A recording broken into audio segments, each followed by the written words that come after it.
What makes human beings different from birds, cats, dogs, and chimps is that we understand the finitude of life. We get it, how temporary, how fleeting it all is. But we do, however, as we get caught up in the trivialities of our day-to-day, need to be reminded of that fact, that there is no forever in this world. Because sometimes we wait like we can afford to wait. We drag our feet like there will be a next time. There are no next times. For me, especially when it came to doing the things I knew I needed to do, but was worried about or nervous to begin, I had to adjust my mindset. I had to learn to see missed opportunities as tangible, as though they're real. And that's the hard part, right? It's easy to dismiss something that never happened. Oh, I didn't go. End of thought, end of story. It's easy to rationalize that as insignificant. How could something you didn't do be important? But when you view what you need to do or where you want to go as an already existing path, then to not walk down that path is very real. It's a decision. The next question is, well, what if I'm not ready to walk down that path? I'd catch myself thinking that all the time, right? Well, here's the deal. For the big things in life, we simply never feel ready. There is no fully prepared. There will never be a fully prepared. Because we learn as we go. How could we know all there is to know and understand all there is to understand when the path is the teacher? It's like expecting a seed to grow without ever having planted it. Life is about being in motion, letting the world shape you. It's less about being handed a map as it is about being the Lewis and Clark of your own story. Understanding that what awaits is intimidating, it's unknown, sometimes terrifying, but simultaneously, the adventure. That thing in your heart and your soul that pulls at you, that asks you to be a little bolder, a little stronger, asks you to unshackle yourself from the worry and begin your pursuit. That is your frontier. And sure, some will simply watch that clock tick away. They'll never set out on the journey. They'll stay where they are, citing the difficulty, maybe the irrationality of that which they don't know. It's all crazy, right? They'll say.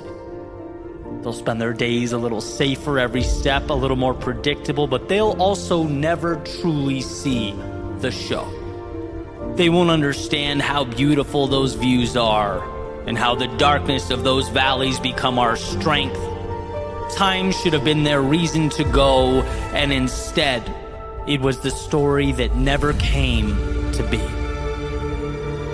Like Jim Rohn has alluded to, you think going is expensive. Wait until you see the cost of not going, of not trying, of not walking down the path that will unlock your mind and change the way you see the world. You know what that is for you. Let's be honest, we all do.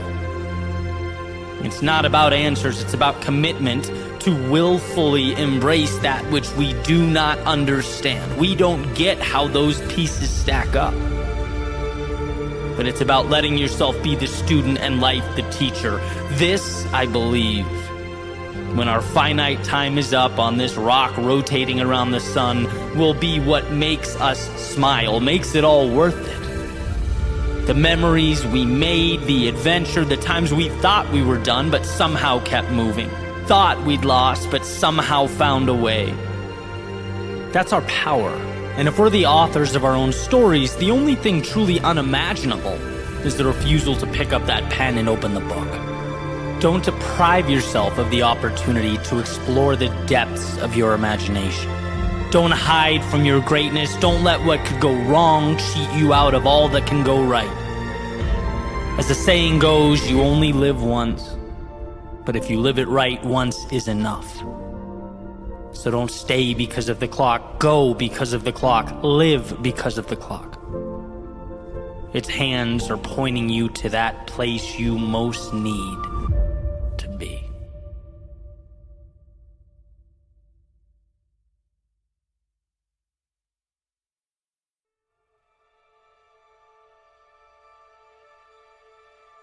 What if I fall? The man asks, looking nervously over the edge. Oh, but my friend, a voice responds back. What if you fly?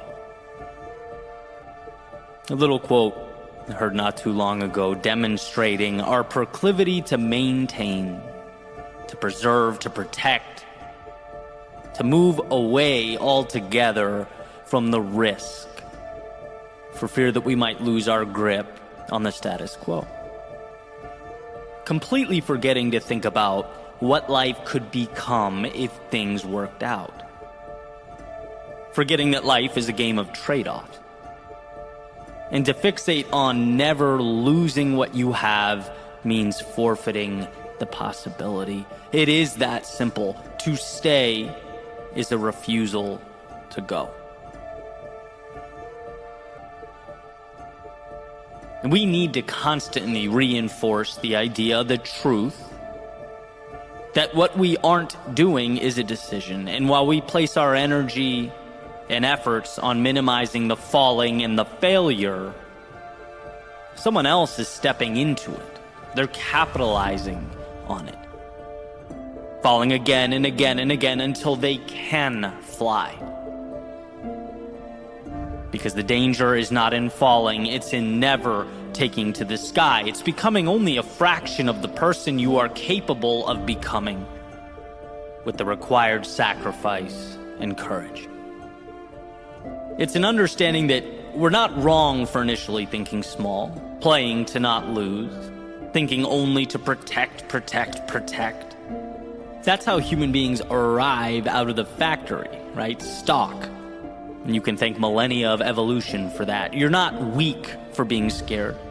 You're not less than for shaking when you stand face to face with the adversity of life. Again, this is what being human is. But what we also possess is the ability to understand these default limitations and transform them. To understand being scared of the world around us was incredibly valuable forever ago, right? When we roamed around hunting and gathering, it made sense not to inquire further when there was a shaking in the bushes. It made sense not to rashly run into the cave. It made sense to fear deeply the prospect of being abandoned by your small tribe that was the only reassurance separating you from the vast unknown lurking in the darkness, the wilderness. But anyone listening to this today must also understand that these biological drivers are outdated. The lions in the bushes are no more. The caves are generally metaphorical, and one's quote-unquote tribe should be carefully and methodically chosen, right? Civilization provides that cushion, and what a luxury. So when life pushes back, and it will, and you feel like you're on that ledge, you will want to turn back. Not because you're weak, but because you've forgotten that the voice in your head screaming in fear can't see the upside. It's blind to the possibility. It only sees downside. It only says, hey, this might bring about discomfort. There are things out there you don't know, foreign entities, possibly adversaries. Why would you even contemplate taking that leap? And that's where you step in and provide reassurance. Yeah, things could go wrong, but the wrong steps are, one, usually reversible, and two, provide the wisdom that I need. It gives you a chance to inject into the conversation that if things go right, your life changes. That this could be the beginning, and that we don't live until the excitement about what life can become if things work out is greater than the fear of what life would regress into if they didn't. Without upside, there's no hope. Without hope, there is no purpose. And as Viktor Frankl has said, life is never made unbearable by circumstances, but only by lack of meaning and purpose. We're all operating within the same parameters, same playing field. But the difference is we have different soundtracks, interpretations, and narratives playing behind our eyes. He may see the world collapsing and spend the rest of his life mourning what is gone, while she may see the same devastation and bring herself to wonder, well, what can I build in its place? What can arise from the wreckage? Same circumstance, different storyline, different result. I often cringe when I hear mindset misinterpreted as this magical thing that becomes reality the second you close your eyes and make a wish. Like the law of attraction, as far as I'm concerned, is not magic. I think this whole song and dance is much simpler than that. We act in accordance to the things we believe. And if you believe you're not good enough, if you believe you're not worthy, if you believe more is out of the question, what incentive do you have to change? None. It's much easier to default to hating the world when that's your perspective. But when you can find the discipline, even for a moment, to pause and ask, well, what if things got better? What if my life could be more? That spark has suddenly given you a reason to take another step forward. It's made an argument as to why that discomfort just might be worth it. The magic isn't that you wished for it and so it was. The magic is that you saw it as a possibility, and in doing so incentivized yourself to move towards that outcome. It's hard to gravitate towards something that has not yet been built. It's hard to stand with conviction in defense of a life that hasn't yet materialized. But that, my friends, is the beauty and mystery of life. You don't get what you want until you start living like you already have it. Like you can touch it, taste it, like it's real. So when the journey feels impossible, know that you are on the right track. You're competing against some very formidable adversaries, your very DNA. You're competing against the people around you that don't understand. You're competing against the obstacles that make you question whether that conjured up castle in the air, existing only in your head, could ever come to fruition. That is some resistance. But as you step forward into the haze, your single, solitary acts of courage will begin to tell a story, to take shape. The once make-believe will become tangible. You'll see the pieces coming together, and you'll see yourself as the one capable of assembling them. An architect of sorts, a designer, one with courage and self-belief. The truth is, you will never completely mitigate fear. That will be with you forever. It's par for the course. You just need to remember that the power of purpose, of meaning, the value of upside and opportunity is greater than that nagging voice of fear. It's not about closing your eyes to who you are or where you've been. There's beauty in all that. It's merely about opening them to all you can become.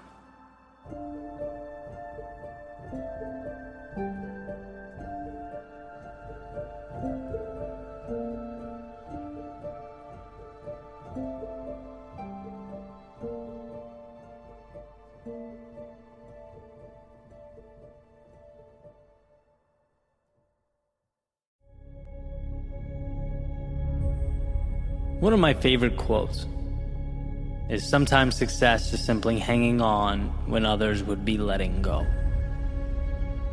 The reason is that it reminds me how frequently the advantage is in not stopping. It's in consistency. It's in showing up.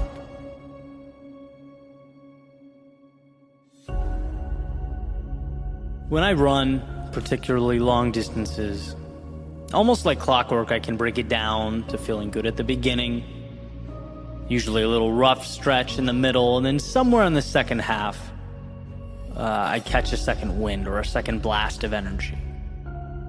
The question just becomes when, right? Will you hang in long enough to capture it?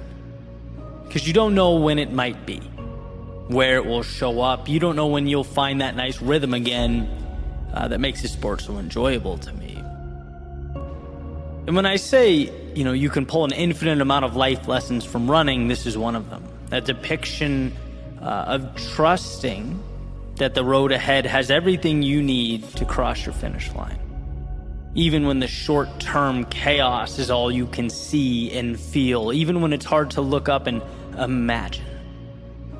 Right? Because it's easier said than done when you're tired and worn down to continue on, right? When you're in the trenches.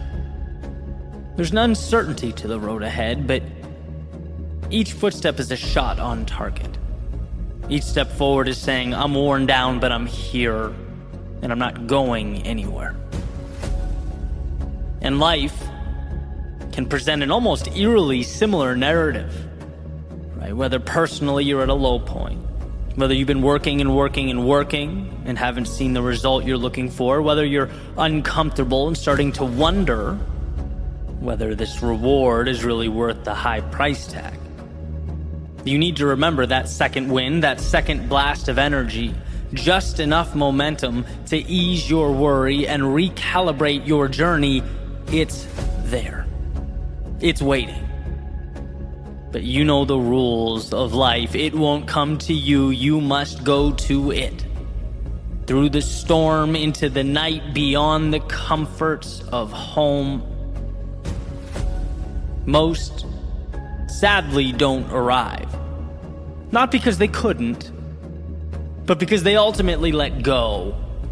They looked too far down the road at the distance to be traveled and forgot that their only job was to hold on. Through the doubt, the pain, the worry, no miracle. Just a willingness to fight each battle as it presented itself. To let time stack up, to let the distance over your shoulder accumulate. See, the thing about stopping is that you never know when that much-needed second wind will arrive. There's a saying that many of life's failures had no clue how close they were to success when they gave up, when they turned around. Now, I'm not suggesting the road will be perfect, or that it won't come with its adversity, mistakes, and lessons. But what we always have control over is the ability to push forward until we finally come face to face with that which we so desperately needed. It's there. I could say it 1,000,000 times and it wouldn't be enough. The pieces exist. Will you hang in long enough to collect them? When the road is intimidating, will you hold on? When you run into those moments of self-doubt, will you hold on? When you feel small, navigating the ups and downs of life, will you hold on? Because if the answer is yes, you'll find yourself crossing some finish lines that will blow your mind. You'll get from life that which most can only dream of. And again, not because of the miraculous, but because you knew that the second wind was coming. You knew it would be there for you so long as you kept moving forward, holding on when most would be letting go.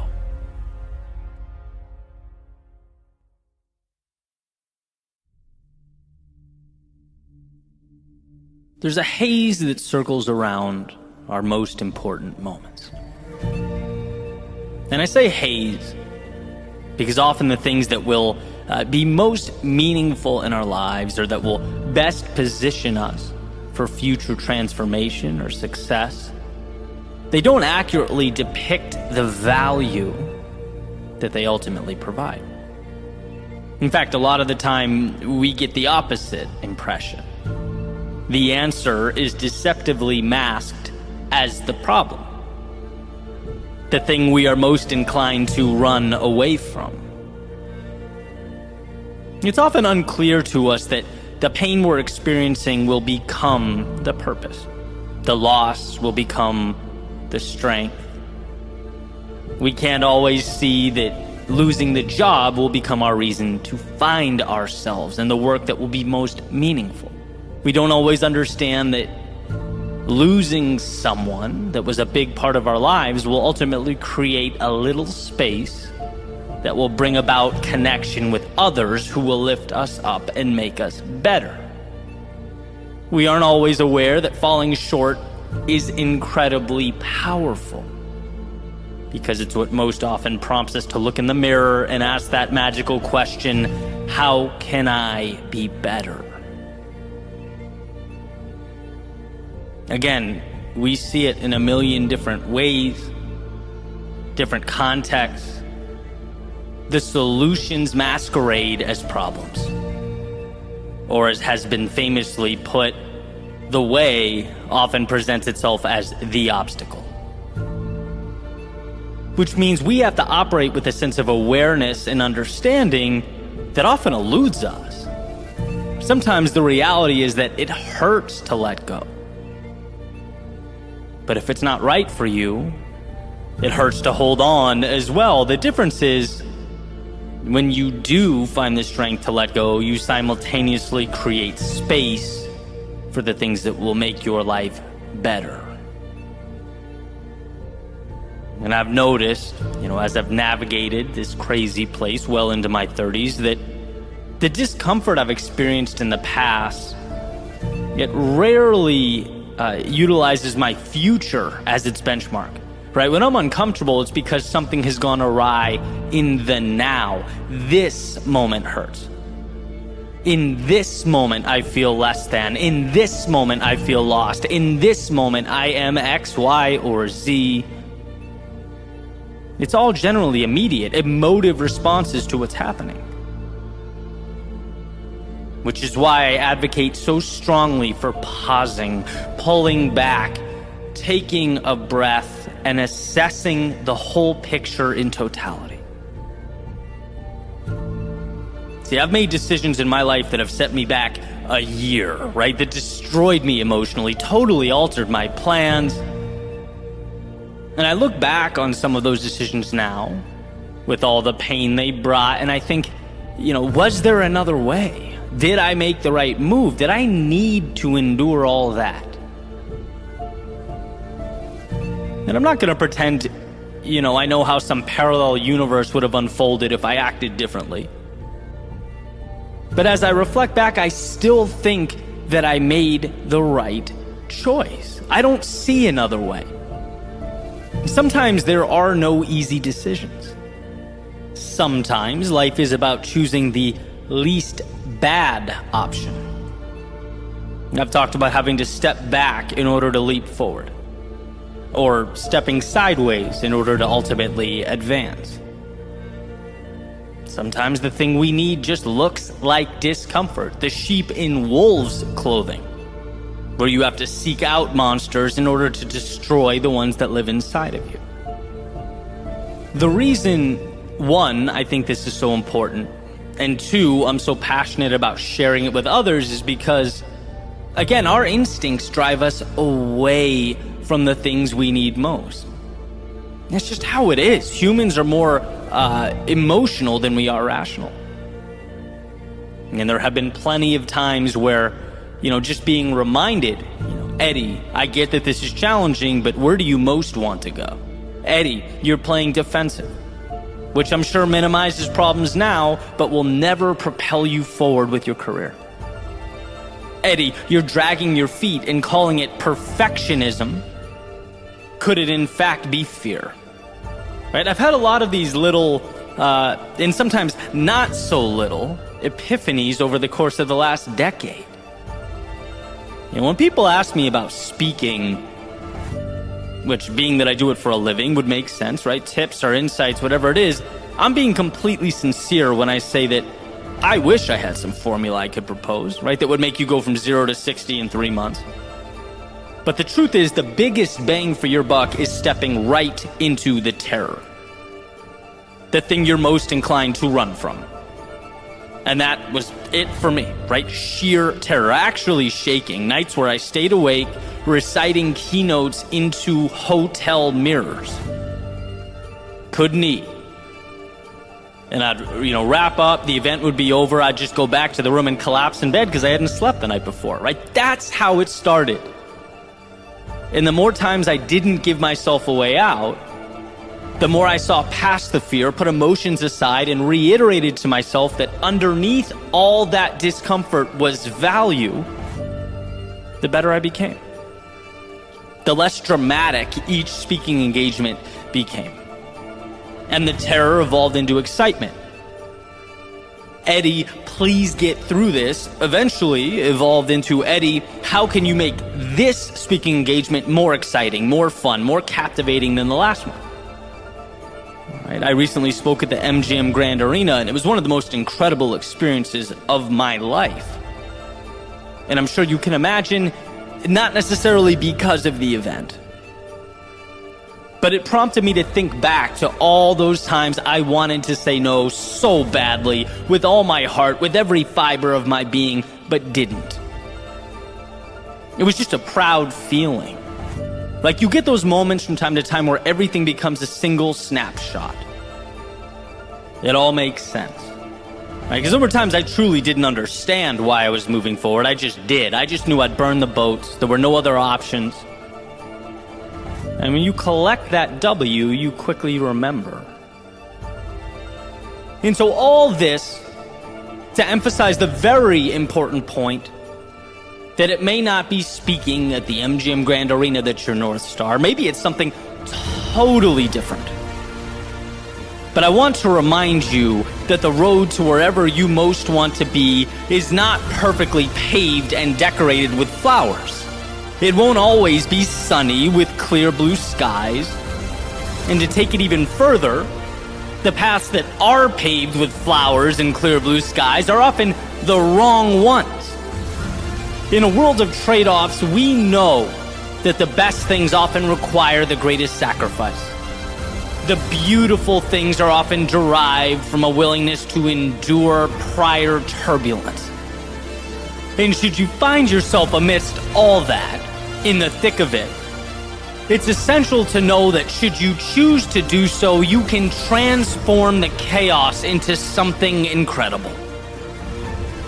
Realistically, that pain of loss, we can't do anything about, right? Nature has made it so that we feel every sense of what's been taken away. But nature doesn't do such a good job of reminding us of the infinite value that can now move into our souls, be used to open our eyes so that we may see the world as we've never seen it before. There is such power in the ability to view that fleeting emotion, the discomfort of now, in terms of what it will ultimately become. As the saying goes, the hardest thing and the right thing are often the same thing. So be your own judge, your own critic. Decide what best points you to that place amongst the stars you long to be. Just understand that the road won't be pain-free, and those who try to make it so miss out on a lot of the brilliance available to us. That haze that tries to conceal what's most important is only effective if we keep our eyes closed, if we aren't honest with ourselves. But if you know, one, what's most important, and two, are committed to one day arriving there, the short-term obstacles become a relatively small price to pay.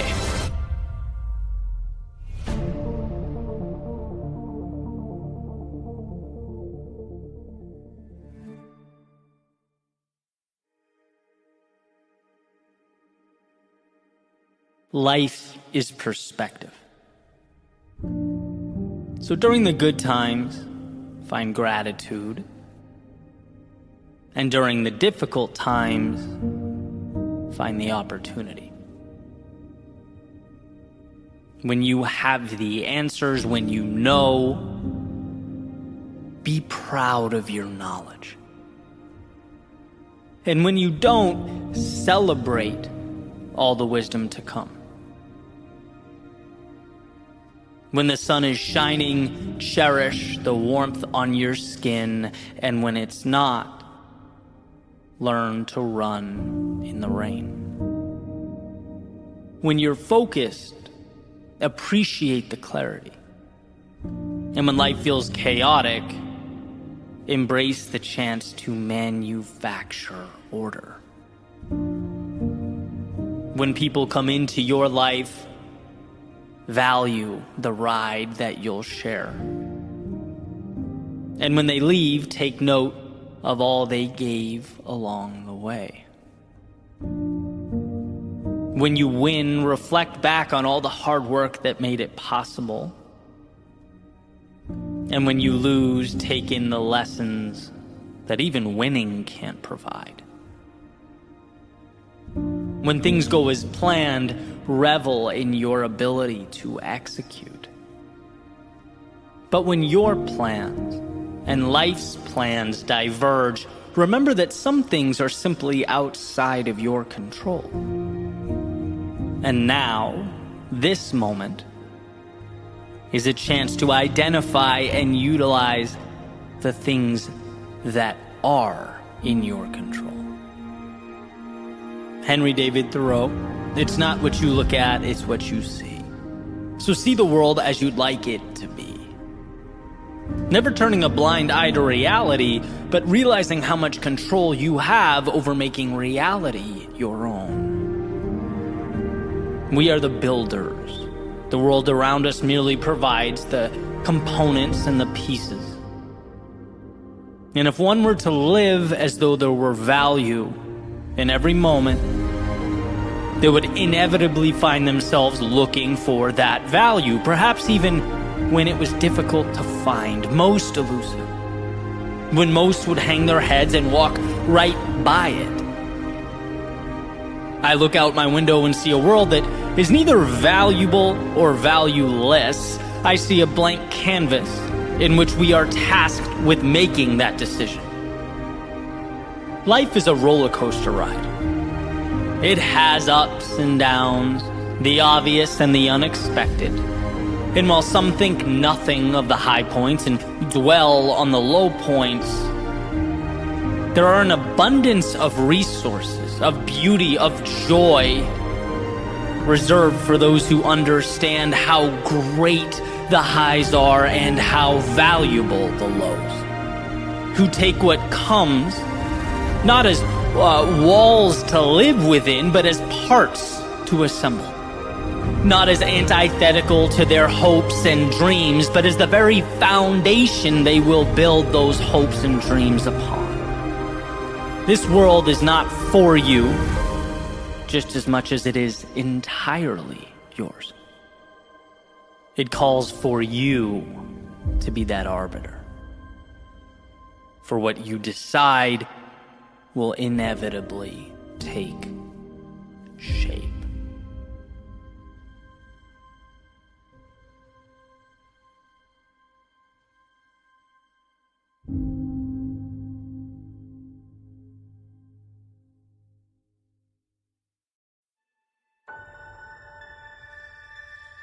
The most important promises are the ones you make to yourself.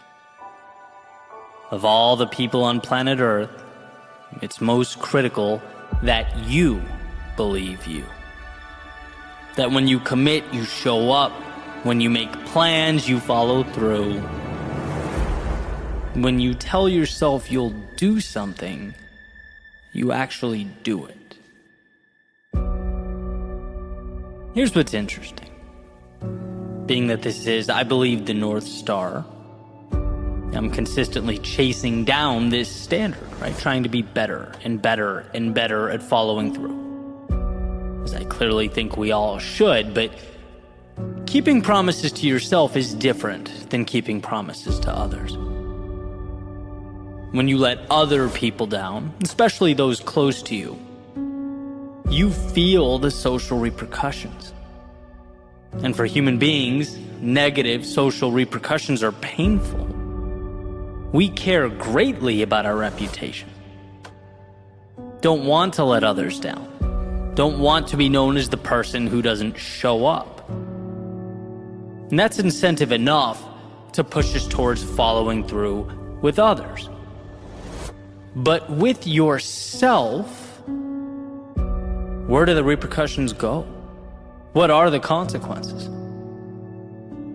You tell yourself, today is the day. I'm starting, beginning, trying something new. And then you don't. There's no phone call with someone on the other end saying, hey, where were you? Hey, you promised. Hey, you owed me this. No, when we break promises to ourselves, it seems like the situation, after maybe a second or two of disappointment, just floats away into the ether. It feels as though there is no substantial cost. But I actually think those broken promises stick around. I think we wear them. We feel them. We see them when we look in the mirror. And sure, maybe there isn't that friend or family member staring us down with disappointment in their eyes. But how we see ourselves changes.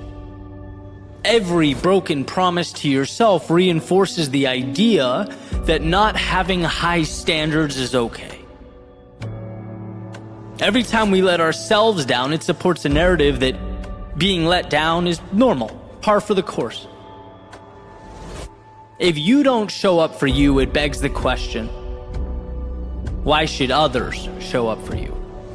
Why should others follow through when you wouldn't even do it for yourself? I've always believed that so many facets of life start internally and are projected out.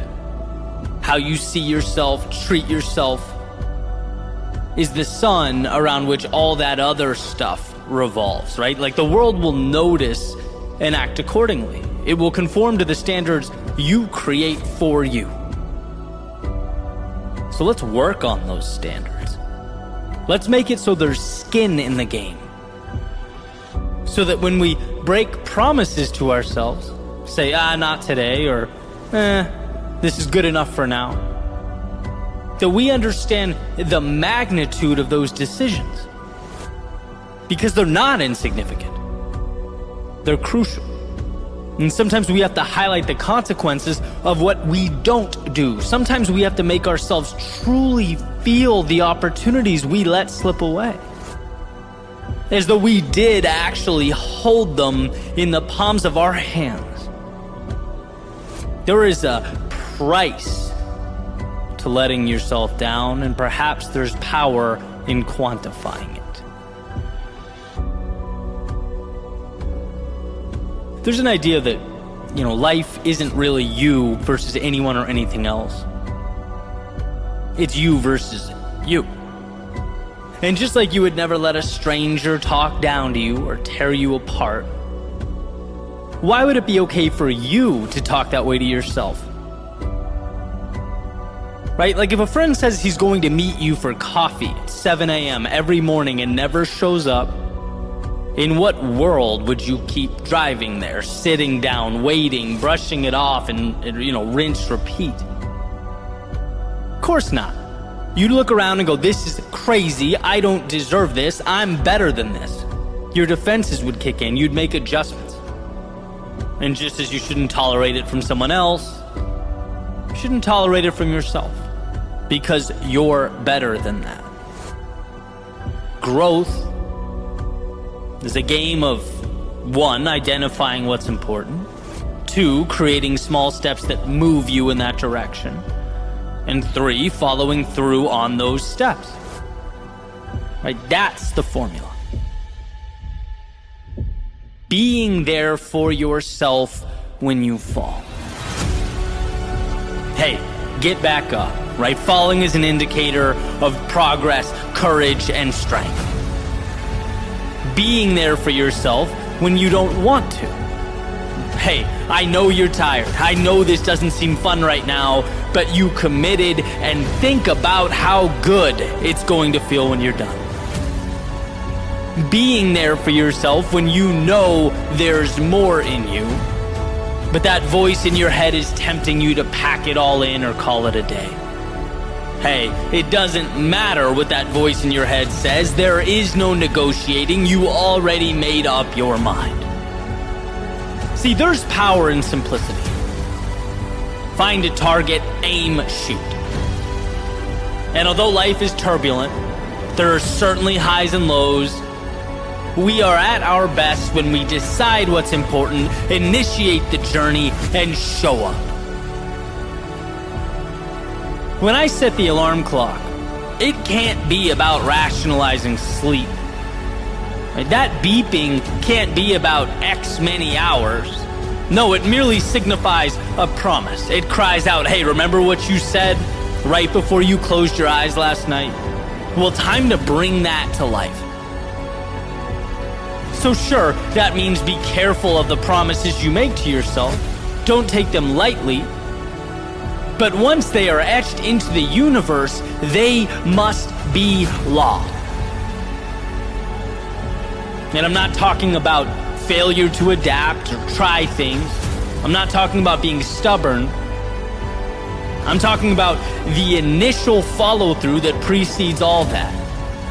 Will we do what we said we would do? And I'm not emphasizing, making this the standard because life should be some perpetual boot camp. But rather because discipline is freedom. Because when we go to bed at night knowing we set goals and meet them, we see ourselves as winners. People follow through on who they believe themselves to be. It's an endless feedback loop. You see yourself as a winner, you carry yourself as a winner. You carry yourself as a winner, and other people see it. They treat you as such, and around it goes. So when you feel like skipping or procrastinating or quitting on yourself, remember that it's not just that immediate moment at stake. It's not a little thing. It's one brushstroke on the mural that is your current reality. It becomes you. And again, you wouldn't let other people talk down to you. So stop doing it to yourself. You wouldn't allow being stood up by others. So stop doing that to yourself. Become the king or queen of your own empire. Rule over yourself like it all matters, because it does. To keep the promises you make to yourself is playing offense. It's essentially building a bridge to the outside world so that you may go shape it, as opposed to merely putting up your hands and living at life's mercy.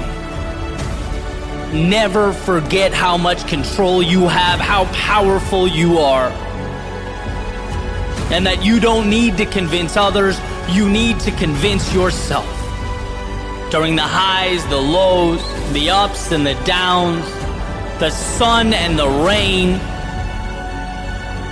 you need to be there for you.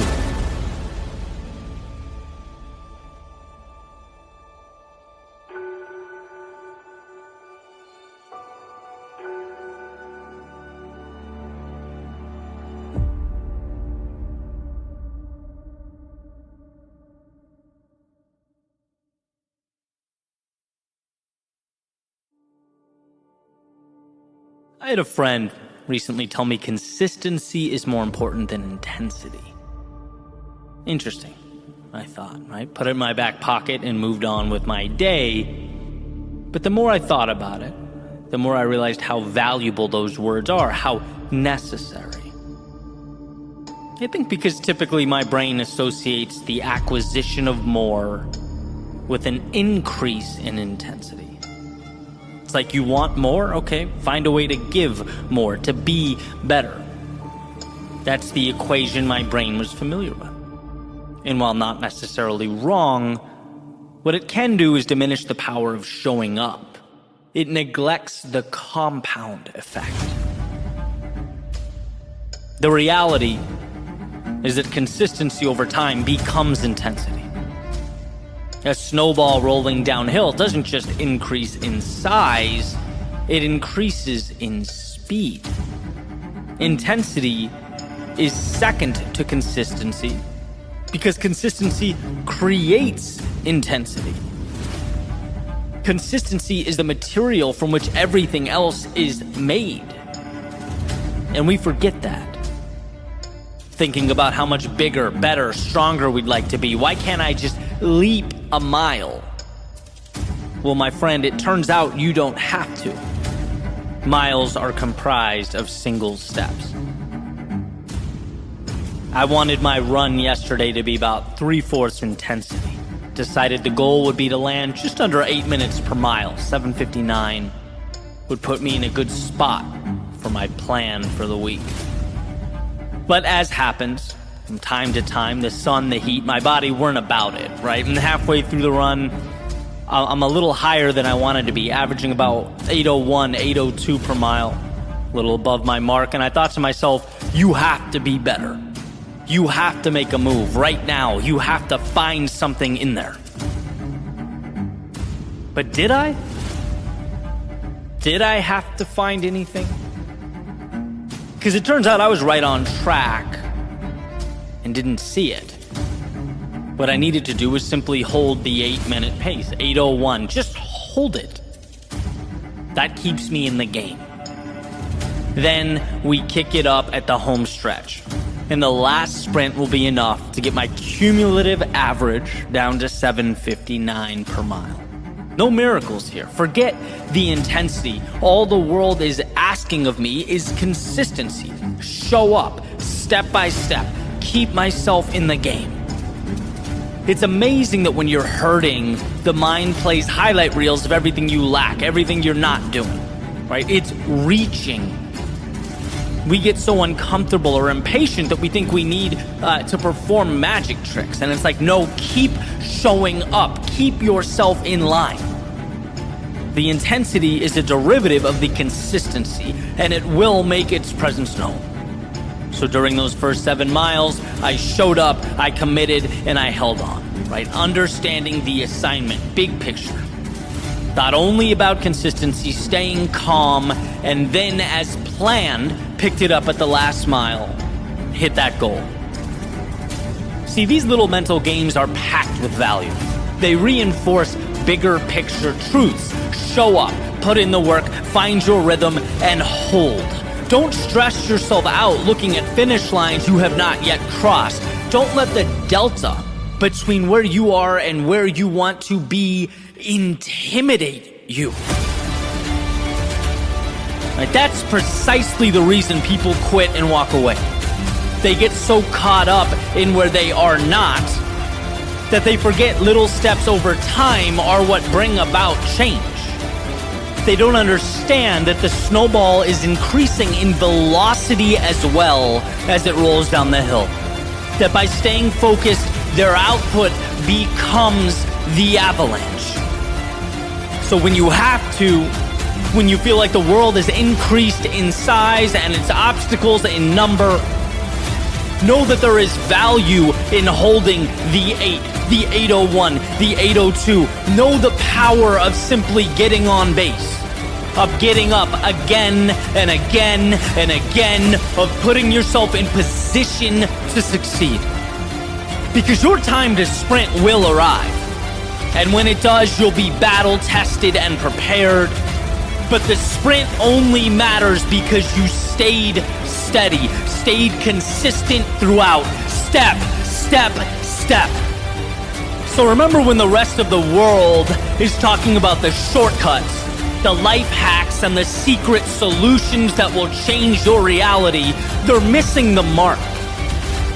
Because one brick at a time, one step at a time, one day at a time, you're building something that can't be manufactured overnight. You're committing to the process and will ultimately experience that which can only be experienced by those who paid the price. Those who didn't panic or overanalyze, but put one foot in front of the other consistently, every single day.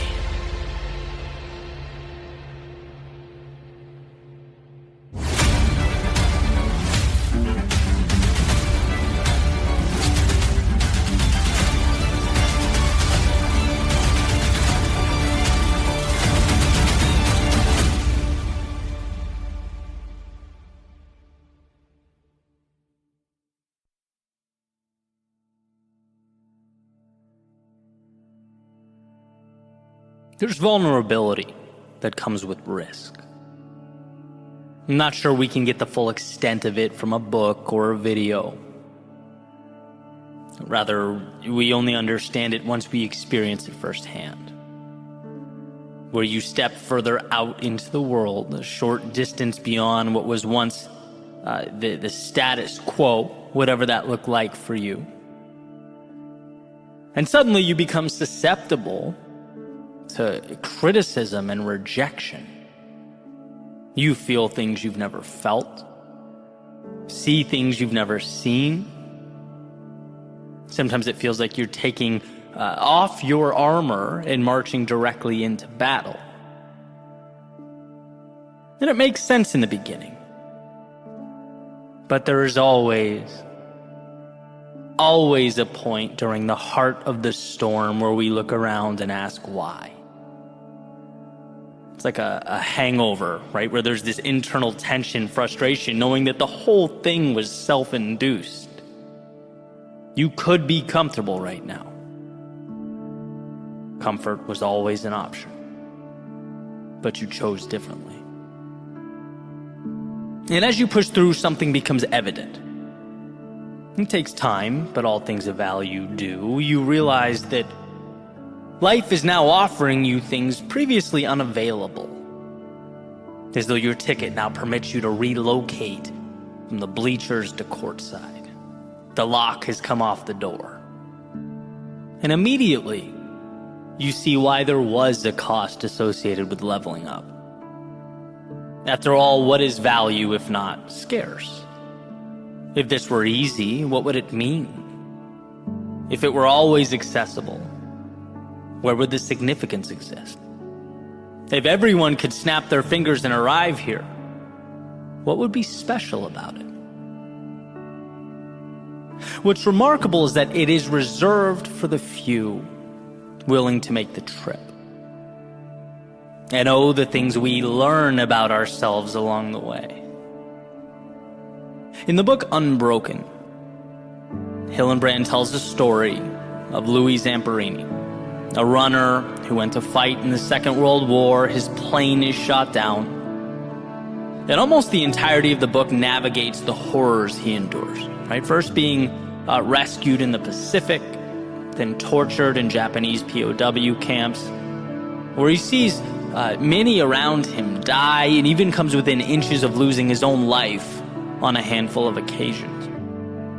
And when he's finally rescued at the end of the war, and I'll never forget this, he's asked about what he went through, and he says he'd rather die than go through it all again. And I'll tell you why that's so meaningful to me. Because it shows you what human beings can endure when we take things one day at a time, an almost unfathomable amount of pain and suffering and sacrifice. We are so strong and so powerful when we, as Louis did, take the battle day by day. And sure, looking at the horizon, it's an ocean to traverse. But broken down, merely droplets of water. Certainly manageable. Now, of course, we are not POWs, and I'm certainly not equating our adversity to his. But the reality is we are, in our own context, in our own ways, fighting our own battles. We're all navigating personal obstacles. And it's critical to know that one, you are capable, and two, the other side is worth it. we forget. Because it's easy to forget. Because we are wired to avoid discomfort. Because no one wakes up and intuitively thinks, man, I'd love to do the hard thing today. But what we learn is to love deeply is to take off the armor and allow the heart to be vulnerable. To seek out the adventure is to embrace the possibility of losing one's way. To dream of a place amongst the stars is to risk falling short and being reminded of our imperfections, our mortality.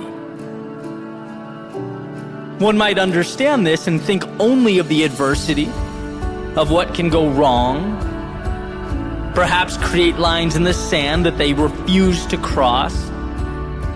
And sure, they play conservatively, their hearts won't be broken, their maps won't be necessary, their pride won't be crushed. But for what? What kind of existence is one where you never play the game because there was a possibility of defeat? We can all endure what is required to live fully. Every single one of us. Yet so many will never leave the harbor because we struggle to see the journey as a collection of manageable pieces. You deserve more and you're capable of getting more. Don't deprive yourself of it. 1,000 heartbreaks is worth finding that someone who lights you up.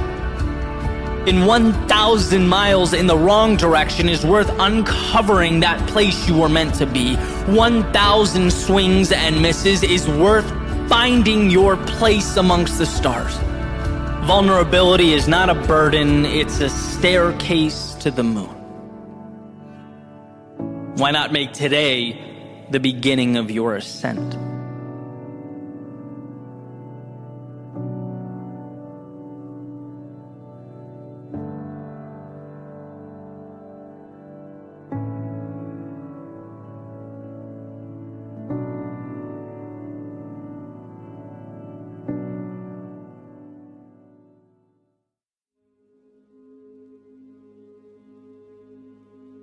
As you open your eyes, your feet hit the ground, you step out of bed, maybe as you sit and reflect with your coffee at the kitchen table. I want you to do me a favor. This is something that brings me substantial peace of mind, and I'm thinking it could be of value to you as well. I want you to take those things that you consistently think about, right? The ones that have been bothering you or troubling you consistently come up in your mind. The ones that you thought about yesterday and the day before and the day before. You know, the so-called problems. Not so positive narratives, stories about why you can't. And instead, think about each one's corresponding ideal. What the perfect situation would look like if you could turn each quote-unquote problem around. The perfect story, the most exciting narrative. And then ask, what can you do today to move one step closer to the place you want to be? How can you make those ideals real? And the reason this is valuable is because it reminds us that we are not powerless. Quite the opposite. It shows you how new and exciting and untapped your future is. This is your opportunity to remind yourself that you are not yesterday. You are not your past. You are not your mistakes. You're not any of those things. Even though our minds often trick us into believing it's so. It's kind of like running around the same block over and over again. You become so accustomed to it that you forget you can take a right out of your street and go anywhere you want to go, see anything you want to see. Every morning is a fresh start, an opportunity to connect new dots, and you can point that compass any direction you choose. You are shackled to nothing, bound by no one. And admittedly, that can be hard to hear, right? I remember the first time I had that realization that most of my limits were self-imposed. That I was complaining about the work I did, the places I spent my time, and who I was spending it with. It bothered me from the second I opened my eyes in the morning until I closed them at night, until I realized that I had more control than I could even imagine. And that detaching from the past, yeah, it would hurt, it would be scary, sure, I would lose some things. But what a world to gain. What a story ahead.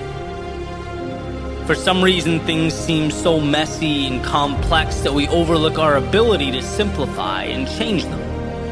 If it doesn't bring value to your life, you have the power to fix it.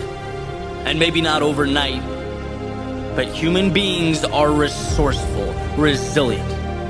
If you have an outcome in mind and you believe in it, a step in that direction every day will come to mean everything. It's defining. So no, this is not just an ordinary morning. This is the beginning. This is where you are blessed with the opportunity to move away from the old and towards the ideal.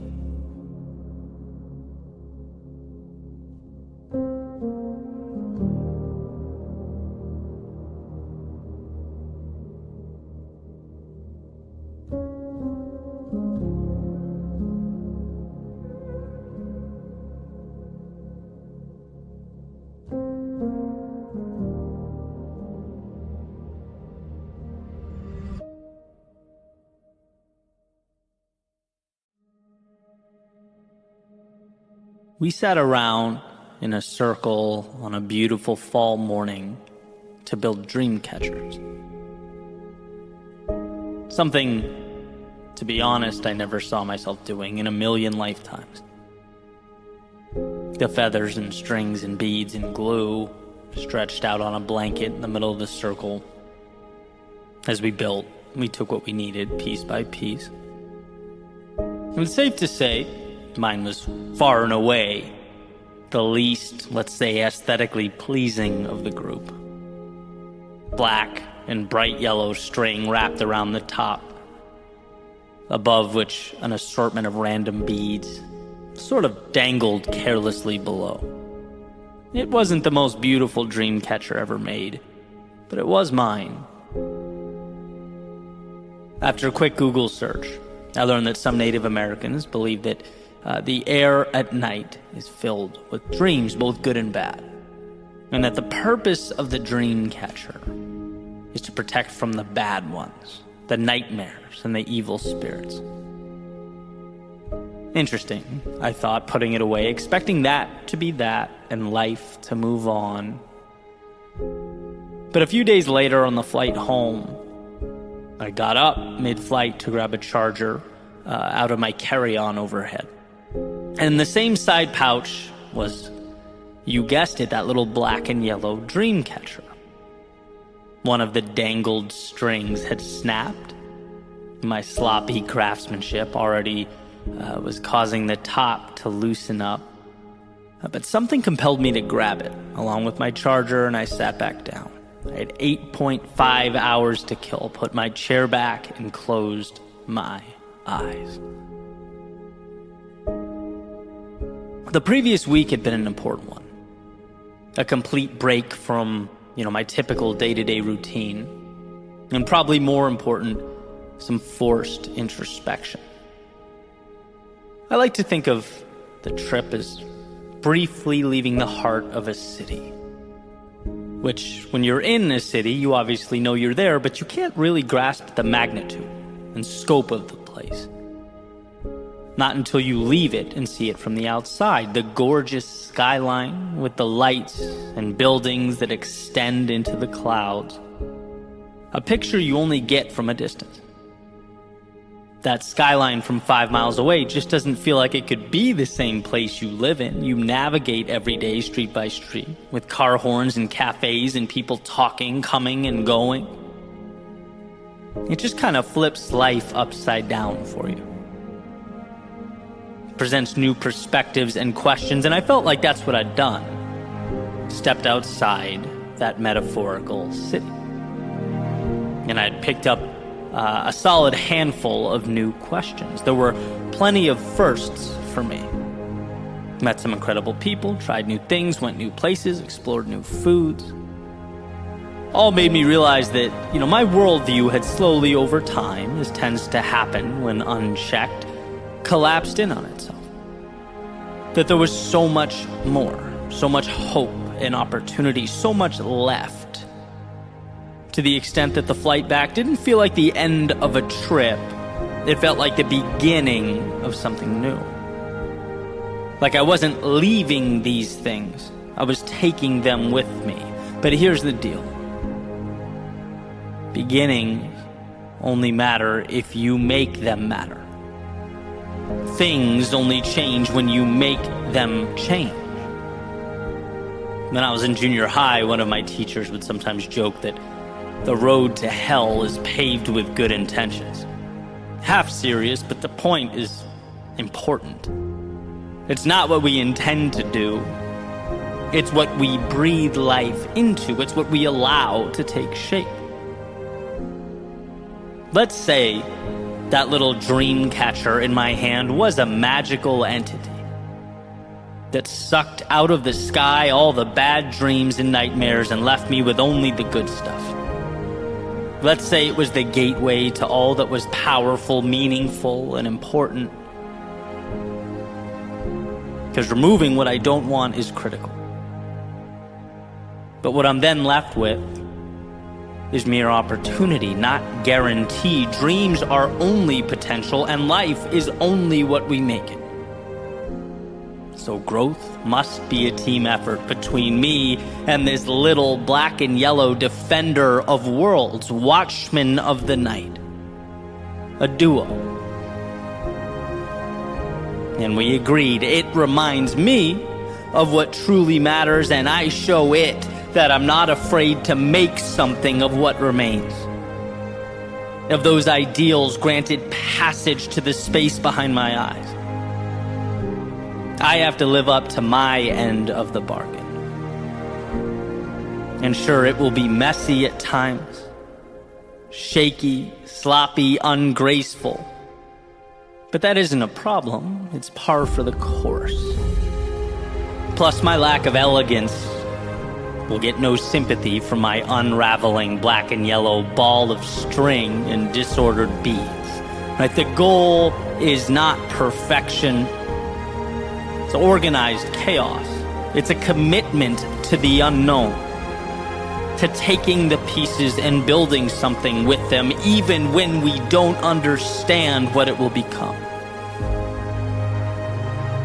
And as the pilot's voice interrupted my sleep through the intercom, letting us know to prepare for landing, I realized the magic of where I'd just been and how it would evolve into the road ahead.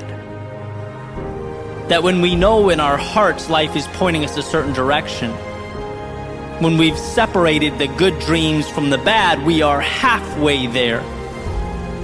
Now we must have the courage to realize what's possible.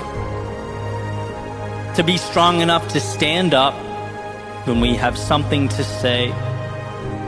To embrace what calls to us, to explore where our paths may lead. To get up and dance when the music plays. To stop holding back tears when they must fall. To smile when our hearts intend. To leave the old stories and narratives behind and to step beyond our egos and towards our authenticity. This is how we make sure that the dream catcher's work is not in vain. It's how we make the most of this gift we've been provided. And so we sat in a circle on a beautiful fall morning to build dream catchers.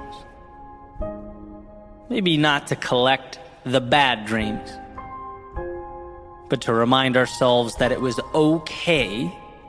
No, necessary, no, everything, to let ourselves make the good dreams reality.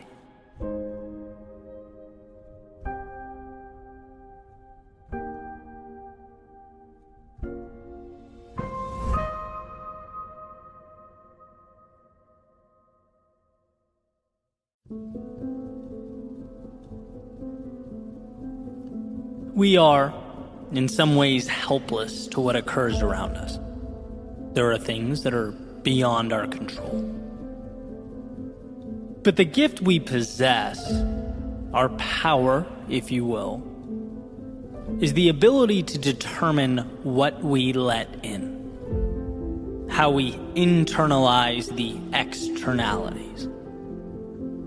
We are responsible for being the gatekeepers of our minds, protectors of our worlds. There's a little saying that I aim to live by. It's incredibly simple. Basically, the idea is, if something is not a net positive on your life, start working to eliminate it. If there's a person that is draining, creating more negative than positive, then they don't deserve to be in your world. Stop letting them in. If there's some place you're going that doesn't align with what you value, start working to eliminate that destination from your day to day. Stop letting it in. If you find yourself constantly thinking about worst case scenarios, it's always, well, what if this goes wrong or that goes wrong? If you find yourself missing the opportunity and instead spotlighting the problem, start working to identify and isolate those thoughts so that they can be eliminated. Stop letting that stuff in. The great part about having so much control over our lives and our perspectives is that we get to choose what gets our time and attention. The tough part, though, and it is tough, is that it means we also have to ask ourselves questions that perhaps we don't want to ask. We have to be honest with ourselves. Like, truly honest. And the reality is sometimes it hurts to do that. To ask, how am I contributing to this pain, this struggle? What am I letting in that needs to be kept outside the gate from now on? And what we often find is that the answers are there. The opportunity is there, sometimes even in plain view. But our attention is often diverted from it and instead allocated to the things that don't even serve us or align with who we are. We've habitualized finding the problems and not the solutions. And I can list examples of this over the course of my life all day, right? Epiphanies where I realized I needed to defend the thoughts that enter my mind and better cultivate a world where I can succeed, where I can be happy. Money, for example, the switch from seeing it as a scarce resource, something that everyone's fighting over, how to outmaneuver the guy to the right of me, how to get my hands on this elusive object. Nope. Block that mentality at the gate and let in instead the idea that money is merely an exchange of value. How can I be more valuable to more people? Where value goes, wealth follows. Or as I've talked about before, the injuries I deal with so frequently, right? Keeping the poor me, or I can't deal with this. Or whining, I'm willing to put in the work, why won't life let me succeed? Keep all that outside the gate and let in, here is an opportunity to get better in other areas. I can't lift. Maybe I'll take a month or two to crush cardio, to eat better, to build mental acuity. Find a way. Or maybe it's that person who made their way into my life that over time became a net negative. That we've gotten to the point where our coexistence takes away more than it adds. They no longer belong inside the gate, in my world, right? Only let in people who do make your life better. And we have control over all of this. It's about accountability. It's about personally understanding the authority you have over what comes in and what stays out. Very few things in life are just because. Things exist in our day-to-day because we have, somewhere along the line, allowed them to be there. So take some time to see yourself as the gatekeeper of your world. Audit what you're letting in and what you're keeping out. To do so will set you up for a life on your terms. A life that's not wasted, or even merely endured, but one that's lived to the fullest.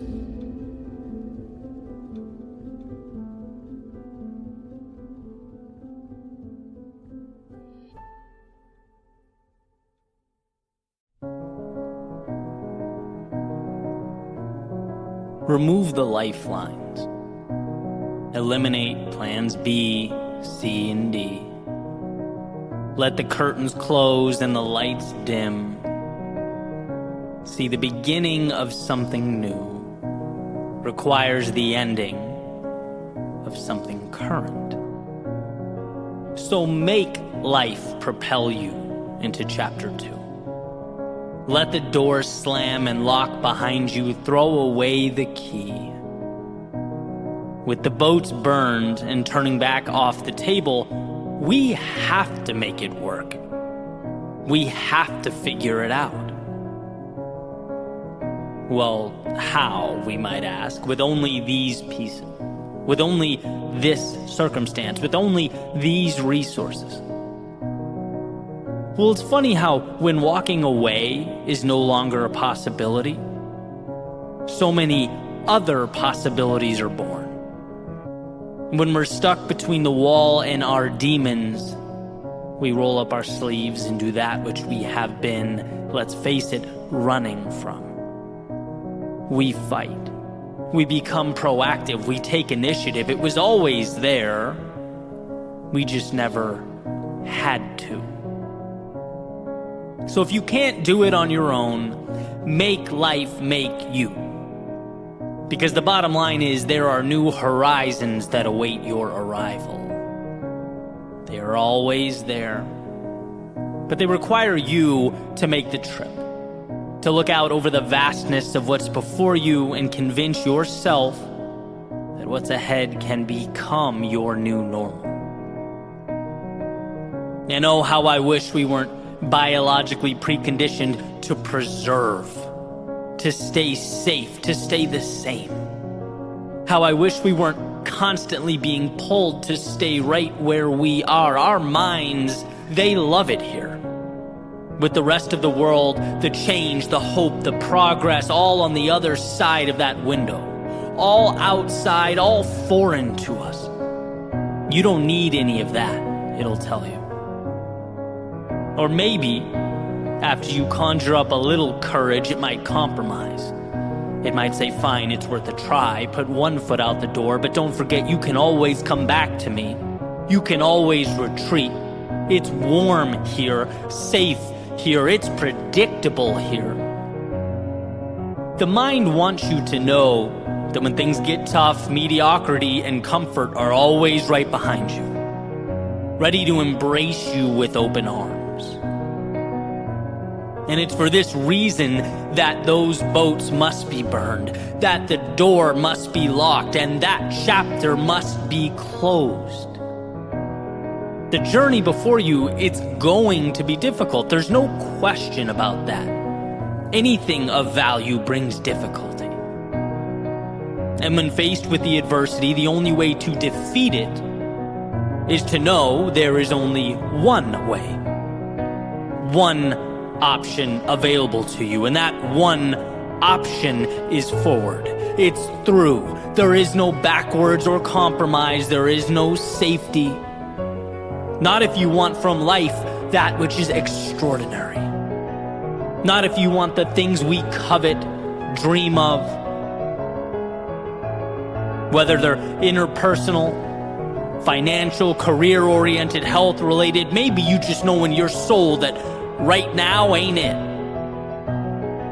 Any move to something better will present to you its obstacles. And my advice If it's what you really want, is to have decided before you started that there is no other way. There's no negotiating with yourself. Because if you allow that door to be cracked, life will kick it open.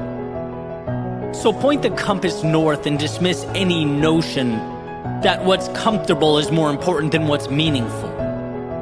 When you're cold, nothing is more appealing than that warmth.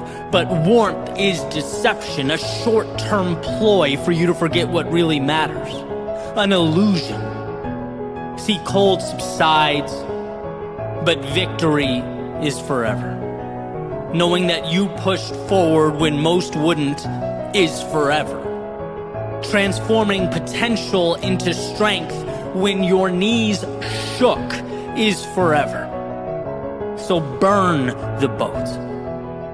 For no other reason that there is no way forward so long as there remains a way back. Make life make you win.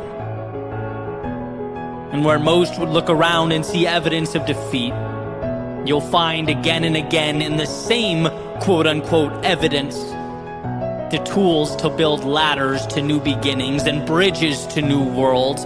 There's a saying that I love, that most of life's successful people were too ignorant of the odds to know their accomplishments were considered at one point impossible.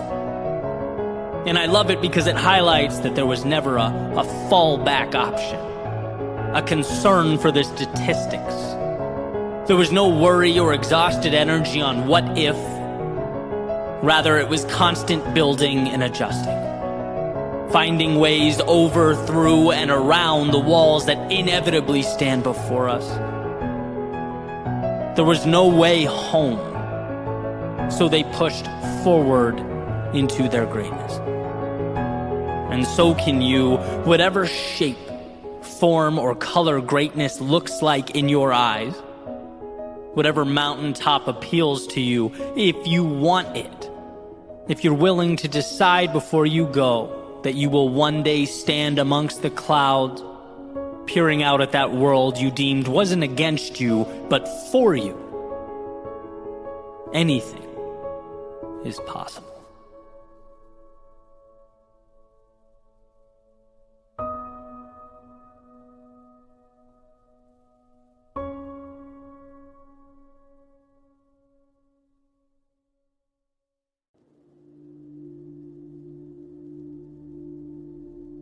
Had a window seat on the plane a few days ago, and during the descent, I watched as we lowered into a thin layer of clouds, which anyone who's flown before knows creates turbulence, right? The plane starts to shake.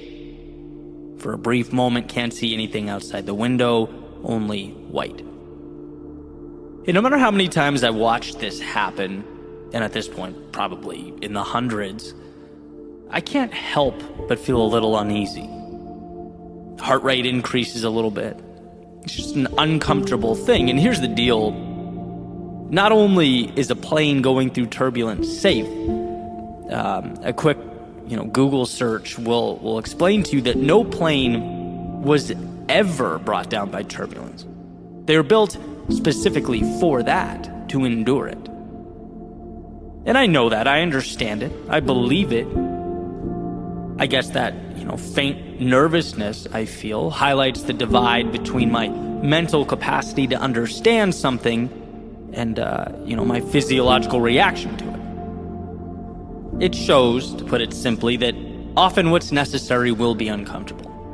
Right? Will get easier over time, but the point is there's a very real biological resistance associated with doing what's necessary. Even when we know the necessary thing is the right thing. Even when we know we're capable of enduring the journey, right? Just like that plane was built specifically to endure turbulence. Well, in your own world, so were you. And yeah, that world might shake.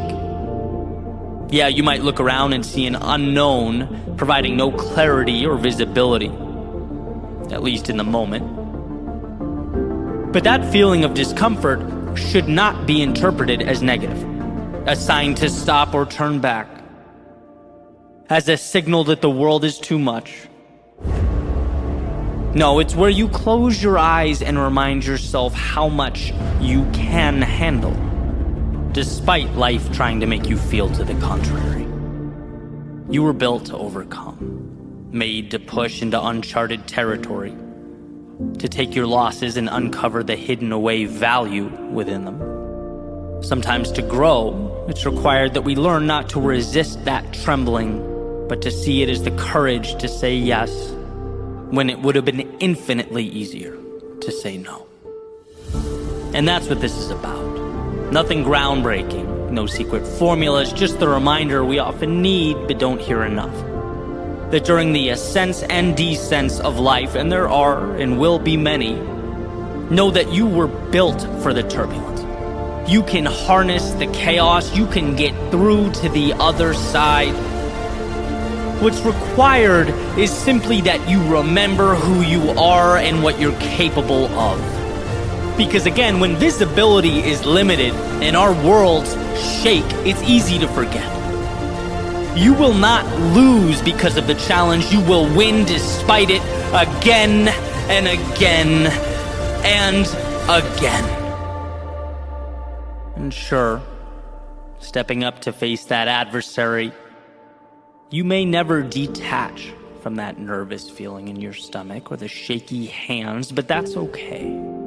That's your indicator that you're alive, that you weren't tricked into submitting to a very beatable opponent, that you didn't turn away from the things that meant the most.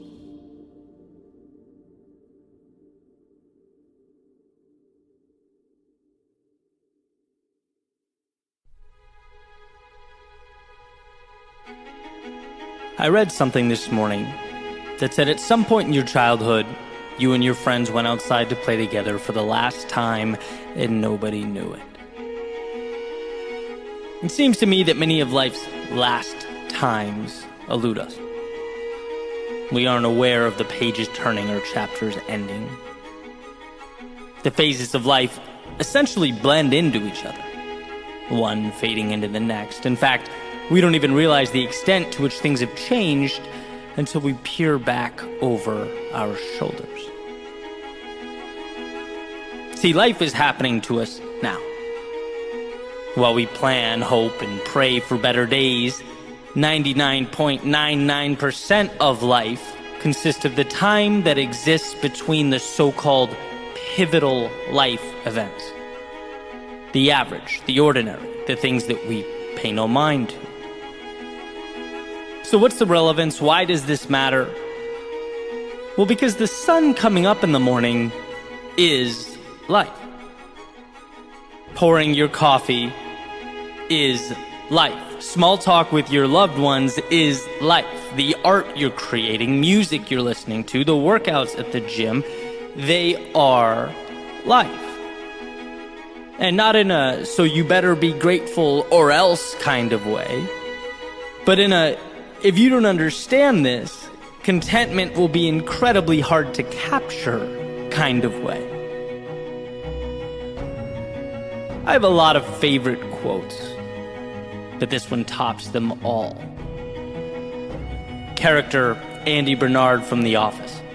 He says in an episode, "I wish there was a way to know you're in the good old days before you've actually left them."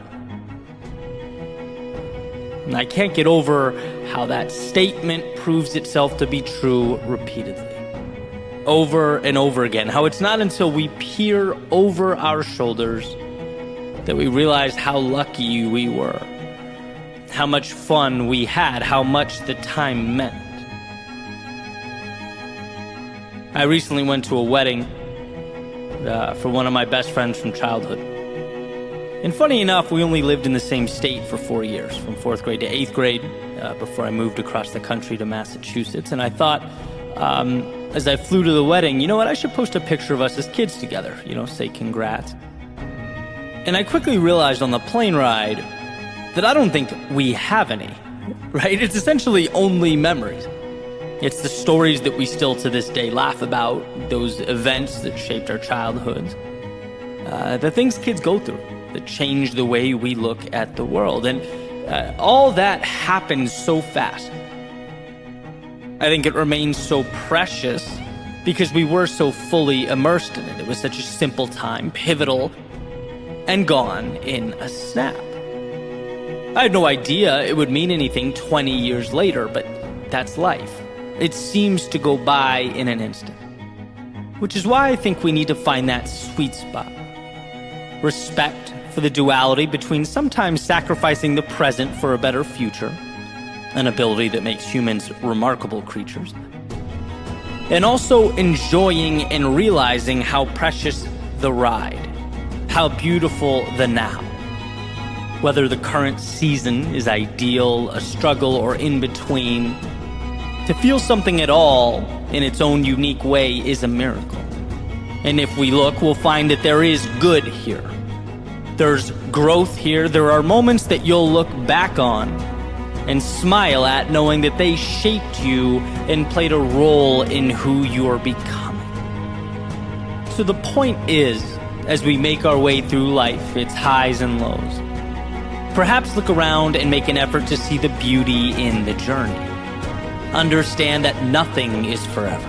The people you talk to, places you go, the things you do, they will all dissipate. And while sure, the now may not be perfect, and in some cases even a stepping stone along the way to a better, wiser, stronger you, the idea shouldn't be to long for the enjoyable part, but to realize you are in it. To know that some of these things we take for granted will be missed when they're gone. Let's not fall into the trap of letting life go by while we waited for it to begin. Let's, as Andy Bernard stated, remember that the good old days are right now, and embrace today as the truly incredible gift, opportunity, and finite ride that it is.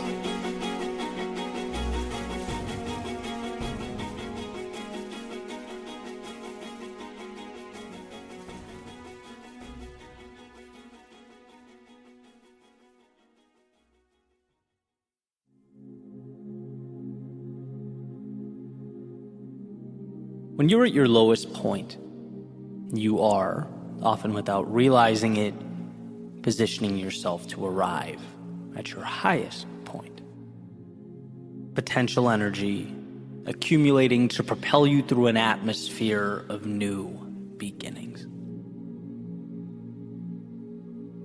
See, I believe our adversity is life asking that we submerge and dive deep.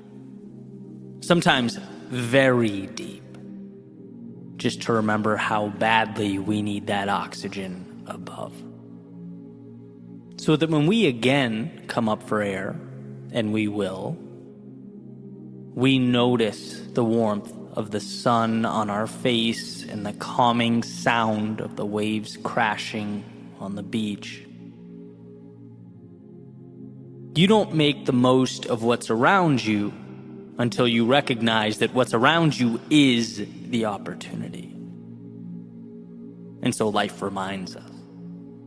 A taxing reminder, right? It rarely gives without first taking away. It rarely opens new doors without closing old ones. And that, to put it simply, can hurt. They don't teach you in school that growth is painful. But as it turns out, a life without growth isn't much of a life at all. And so we must dive deep. We're given no other choice.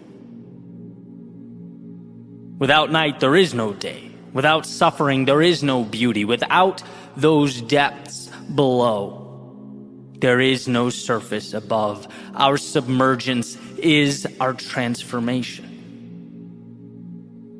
The cocoon that separates who we were from who we will be. But unlike the butterfly, it doesn't just evolve once.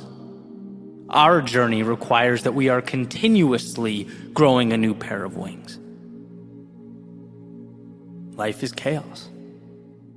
Life is unpredictable. Life is hard, but You were built to not only endure in its arena, you were put here to excel. To learn the rules and then expand upon the rules. Sometimes break the rules. You were put here to take the difficulty and provide meaning to it. Piece by piece, as if it were the construction of a rocket to the moon. Little pieces of, at one point, frustration and confusion and chaos combined, reused, and transformed into exactly what you need them to be. Emergent properties. You just have to be willing to see beyond the now and assemble.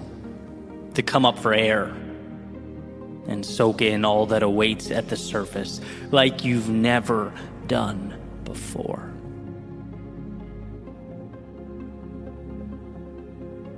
The other day, I was texting with a friend of mine. Out of nowhere, she goes, "What's wrong?" And I'm thinking, nothing, right? I haven't said anything. What do you mean? She's adamant, right? She goes, "Something feels off." And I thought about it and realized, yeah, she's pointing out something I've known for a little bit here. Something is off. I'm hiding from myself. Feel a little burnt out, a little tired. Certain areas of my life had become unevenly distributed. In fact, I was flirting with that thing I've always feared doing most. Simply going through the motions. That scared me. I don't want this, right? I've come too far to feel like this. I'm better than this. How do I fix it? How do I solve it now? Figure it out now. But eventually came to realize the now part just might be the whole problem. Fix the now like it's a headache and me shaking my fist at the sky will be ibuprofen. No, battling imperfection is a fool's errand. It's setting yourself up for disaster. We are humans, not gods. We are perfectly imperfect. And when something is off, don't fight, listen. Don't retract, expand. Here is the opportunity. I'm under the surface, diving down into the depths of my own soul. Hear what it has to say, so that when I come up for air, and I will, the sun will warm my face like it never has. The crashing waves will offer a symphony to my ears that I've never heard. And I'll see that the world I'm taking in is more a reflection of me than of it. As that saying goes, you don't see the world as it is. You see the world as you are. And how lucky to have taken a step back, a trip below the surface, to realize again that I am the painter, not the critic. My world had become black and white, not because we live in a black and white world, but because sometimes we forget to put the color in. Sometimes we don't give ourselves permission to expand beyond the parameters we've created for ourselves. So with the breath and the oxygen will come a new appreciation, a liberating gratitude. There's nothing so sweet as remembering that both the castles in the air and the chains at our feet are imaginary. And hey, you get to choose which one to believe in. See, what time has taught me is that there is strength in our vulnerability. In the times we fall or lose ourselves. And I know the inclination is to panic, perhaps assess too quickly, to not hear but talk, to not listen but attempt to solve. which leads to the application of band-aids on bullet wounds. When we are low, when we are lost, it's our chance to better understand ourselves. It's the metaphorical equipment room where we stock up prior to our next ascent. And if I could emphasize one thing, it would be that our perceived understanding of life, it oscillates. Sometimes we feel like we get it. We do. And sometimes we feel like we're sprinting with our eyes closed. It's a riddle we will never fully come to solve. But I do know one thing.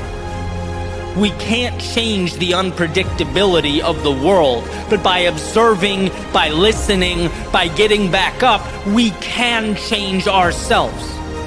By recognizing our strength, we can utilize the downtimes, as they are the education we've been longing for. Remember, the world does not and will not ask perfection of you, so don't ask perfection of it. You were built to endure, to overcome, and to recreate yourself. Losing your wings will never be the problem. It's forgetting that they must be regrown. That is the problem. So step out. Rise to the surface of your world and breathe. Take in the surroundings that will become your resurrection story if you let them.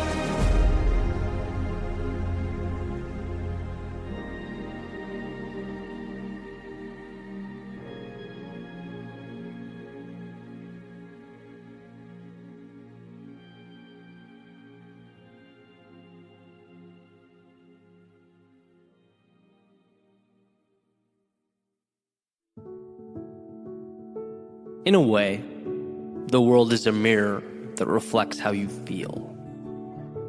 And if life is consistently mirroring back images that aren't ideal, perhaps it's time to chip away, not at the world, but at yourself. It's time to work. And sometimes that's roll up your sleeves and be better work. Let's get up a little bit earlier work. It's hit the gym or study or give more work. But sometimes it's acknowledging that if in this chapter of your life you find everything around you intimidating or too distant or out of reach, it's not because the world is too big, but rather you've let your own image get too small. It's the identity that needs the maintenance. We do things because we see ourselves as doers of those things. Right? Soccer players play soccer. Writers write. Painters paint. No one who's ever identified or introduced himself as a runner has ever broken a world deadlift record. No, runners do runner things. Bodybuilders do bodybuilder things. People who view themselves as small do small things, and people who see themselves as capable or strong, daring, adventurous, larger than life, well, you get the point. We're out there overanalyzing all these details, trying to decipher code without realizing that we've already won or lost. You gave yourself permission to run 50 yards and then became Sherlock Holmes trying to figure out why the world wouldn't let you reach yard 51. We go as far as we allow ourselves to go. We do as much as we allow ourselves to do. We become who we allow ourselves to be. And I'm not saying the other variables don't matter. Of course they do. I'm saying over time those variables become blocks for us to build ourselves up or build walls around ourselves that keep us down in one place. If the world feels bland, give yourself permission to seek out the beauty. Be someone who finds joy in life. If the world feels lonely, give yourself permission to connect with others. Be someone who brings people together. If the world feels chaotic and confusing, give yourself permission to break it down. Be someone who turns big things into small, manageable things. If the world feels sad and disheartening, give yourself permission to uncover what makes you smile. Be someone who, in the darkness of night, can find that light switch.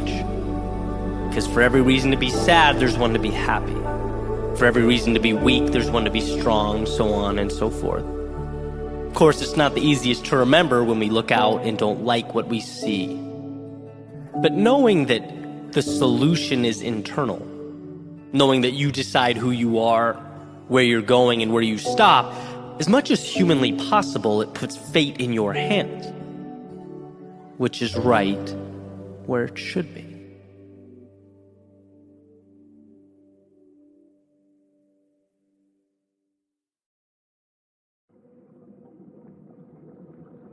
Between stimulus and response, there is a space. In that space is our power to choose our response. In our response lies our growth and our freedom. Viktor Frankl. So much of life comes down to how we arrange and internalize what we see. Our realities will always be comprised of what we choose to look at.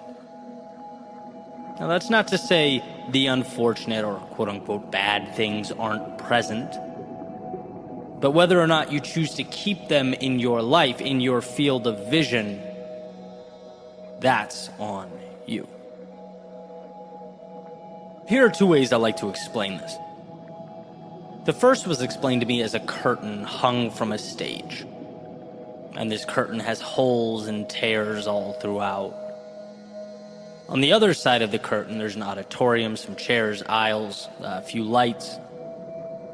But depending on which hole or tear you chose to look out of, you'd see a different piece of that picture. And it can be said that the curtain is life, and the hole you choose to look through makes up your reality. The little piece of information you choose to consume. Because life is certainly complex, right? There are too many images and variables for us to notice all of them. That's impossible. We'd collapse in on ourselves. We have to pick a few. Which means that our entire existence, from the time we're born to the time we die, is dependent entirely on which details we choose to focus on. Which ones we use to tell our story.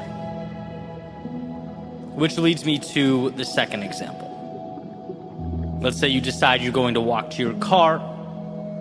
You open your front door, you walk down your driveway, right up to your car, open the door, and get in. Your story was, I'm going to my car. And so everything you experienced was related to that. In the sense that you didn't notice the driveway of the person 7 houses down. You weren't looking for that. And you didn't notice the potholes across the street. You weren't looking for that either. You didn't think about the funny shaped cloud over your head.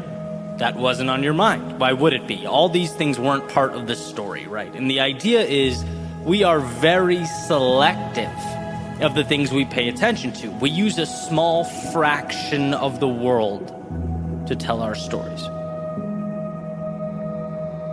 And this matters because when we are down or stuck or disappointed or whatever it is, it's not that you don't have a reason to be. We're emotional creatures and things happen, but it is true that you don't have to stay there.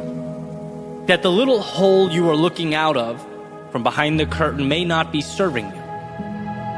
Your viewpoint may not be the best viewpoint, but it's in your control, right? You choose what hole you want to look through and then use life to create supporting details. When you're focusing on the negative or why you aren't good enough, you'll find things that support that narrative. Choose a different story and you'll start seeing different pieces that support it. I'm sure you've all heard how when you're looking to buy a car, you start seeing more and more of that car on the road. It's not because they suddenly appeared overnight on 95. No, they've always been there. They've been in the mix. But now it's become a part of your story. You're looking through a new hole in the curtain. Therefore, your focus has changed. And that's what I mean when I say reality is a choice. The details will match your beliefs. Believe you are incredible, you'll find evidence. Believe this is just the beginning of something beautiful. and you'll find the details necessary to bring it to life. You get what you focus on. So focus on the things that will propel you forward, because trust me, they're there.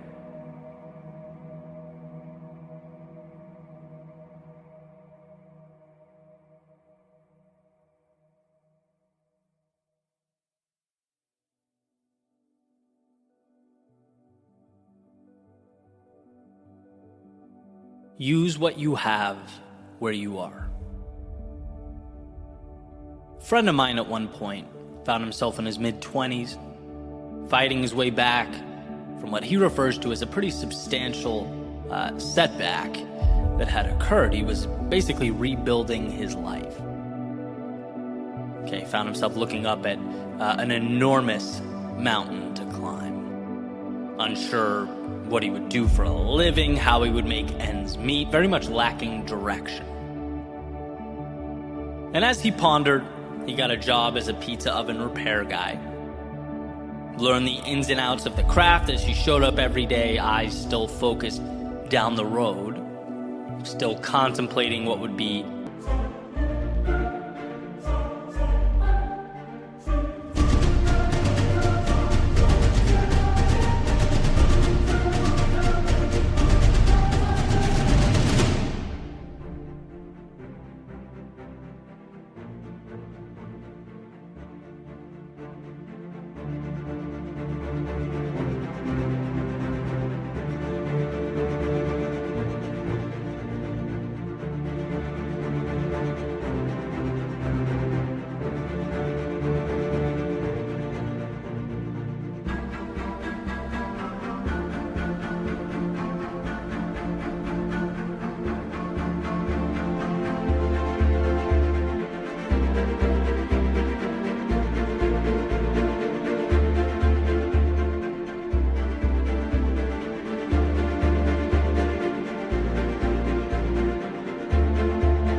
the best move for his future. And as some time passed, he started to realize he was mastering the very niche craft that he was showing up to do every day. Right? Was acquiring a very specific competency and quickly becoming great at it. After a little bit of time, he started thinking, hey, I could branch out on my own here. I could start my own pizza oven repair business. And he did. And after not too long, hired an entire team to work with him. Then progressed into delivering and installing new ovens all over the country, and is currently working on some new technology as well to supplement the install and repair part of the business. The guy's doing incredibly well. And it's interesting because you're having a conversation with him about his success, and it's like, how on earth did you find yourself doing what you do? It's so specific. And he'll tell you, he worried, he pondered, he thought about business degrees and career trajectories and all that.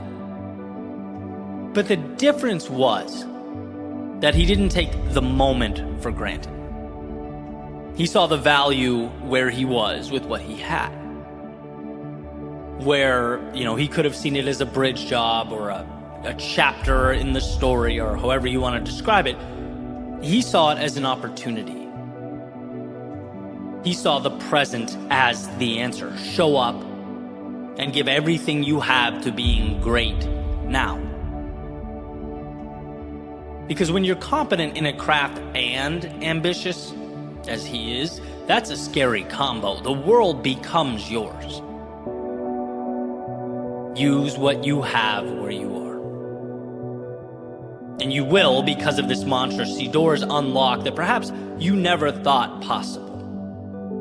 There are pieces around you now that will push you to grow and evolve. The problem is we very often dismiss them. What my friend turned into an empire, a success story, could just as easily have been an obligation while he waited for the world to give him something different.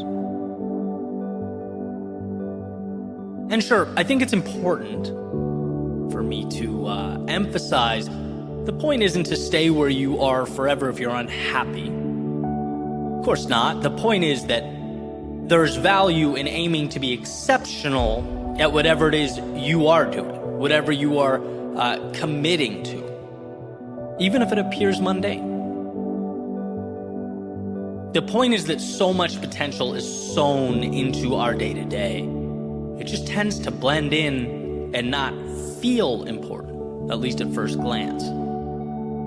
Doors open for people who are great at what they do, and people who are great at what they do live with a curiosity, consistency, and intensity that others might not. It's amazing how when we feel that we are gaining competence in something or excelling in something, it becomes enjoyable.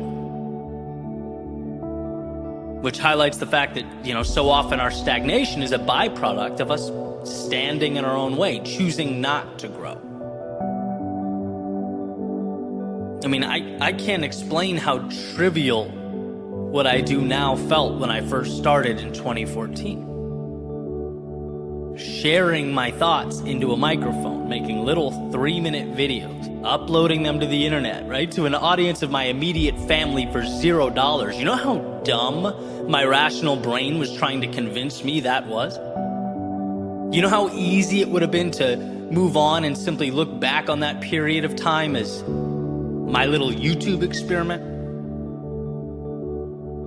But again, there is this strange phenomenon that when you inject yourself into something and vow to get better at it, it lifts you up, it excites you, it brightens your world.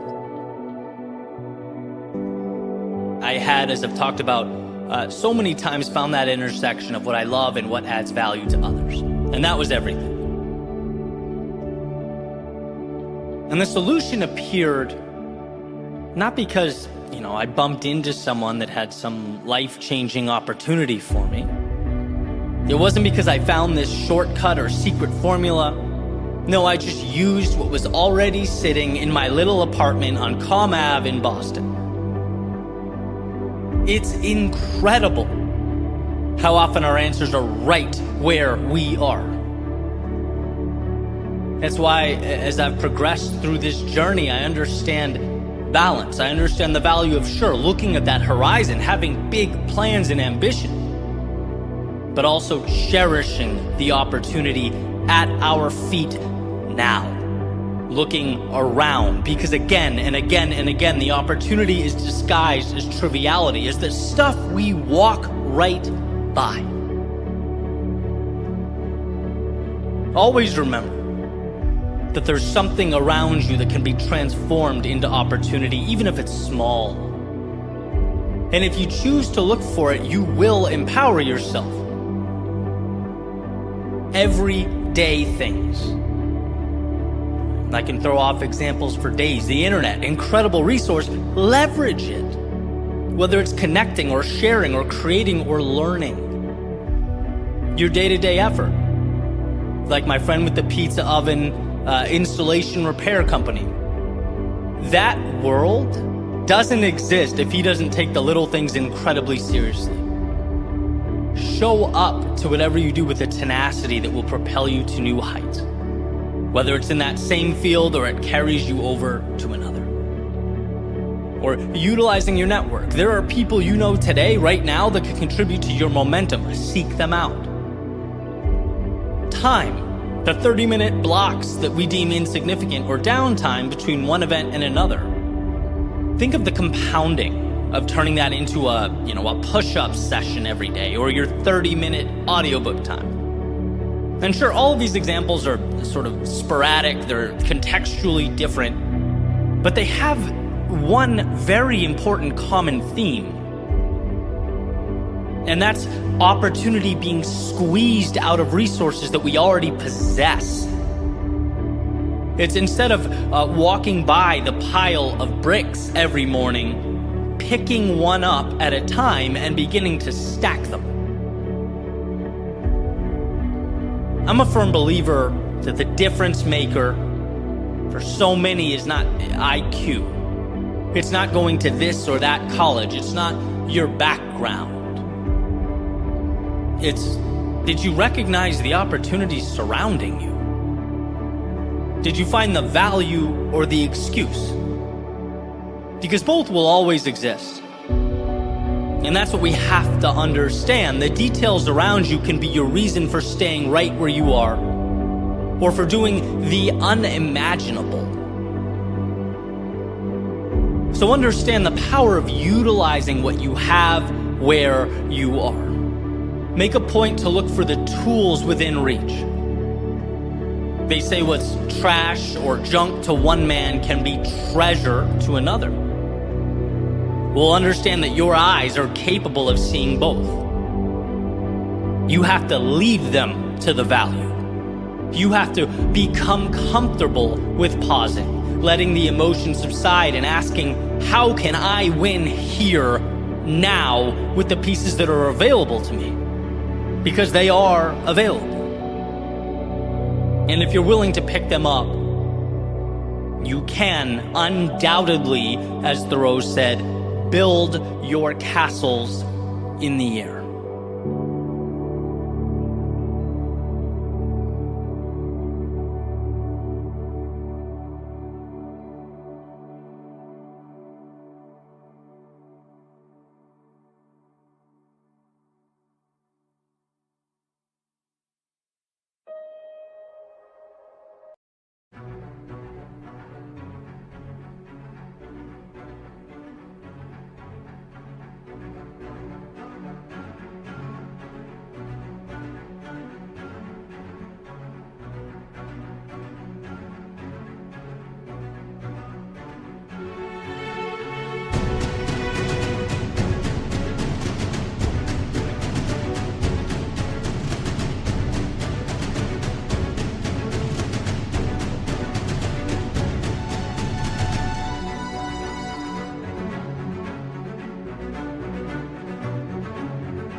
If someone were to tell you life is easy, they'd be incorrect.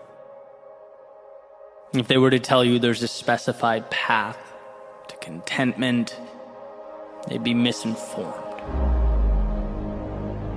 If they were to tell you there's a book of answers to every question you'll come across, they'd be misled.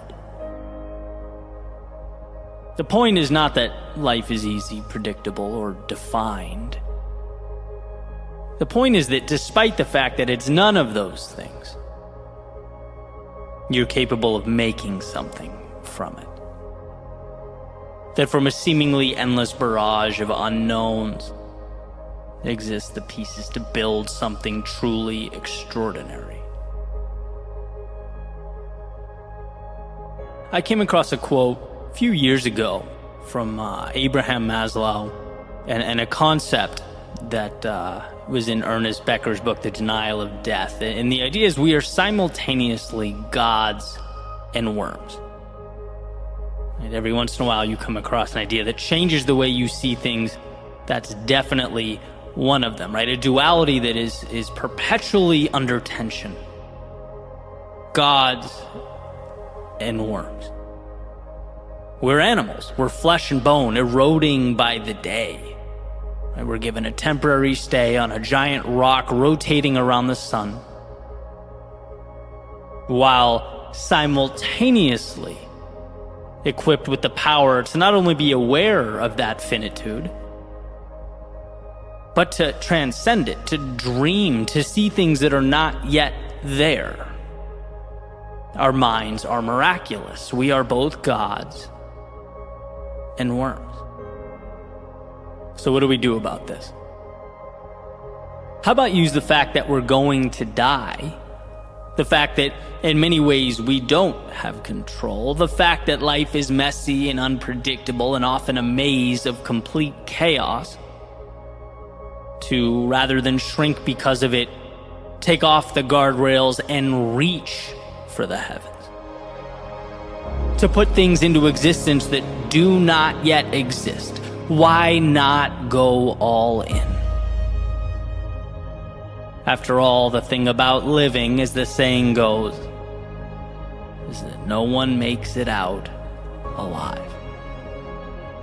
No one hops on the roller coaster to constantly look at their watch, to dwell on its temporary nature. No, it's to enjoy the ride. And what is our time here but a few short rides around the sun? So when it feels like life is too big, when the day overwhelms or disintegrates into chaos, don't fixate on the rocky nature of the world around you, but on your ability to take it all and make it mean something. Cherish the idea that although everything around you is dictated by natural laws and constraints, your mind is bound by nothing. And where you seek answers, you will find them. Where you pursue more, you will unlock it. Our finitude, our challenges are essential to our existence. They remind us that we have nothing to lose, that the song will end, so why not dance like it's your last time? Because sure, in time we will be dirt for worms. But that's exactly why, as long as we're here, we'll live to, in our own unique way, bridge the gap between the ground we walk on and the heavens above.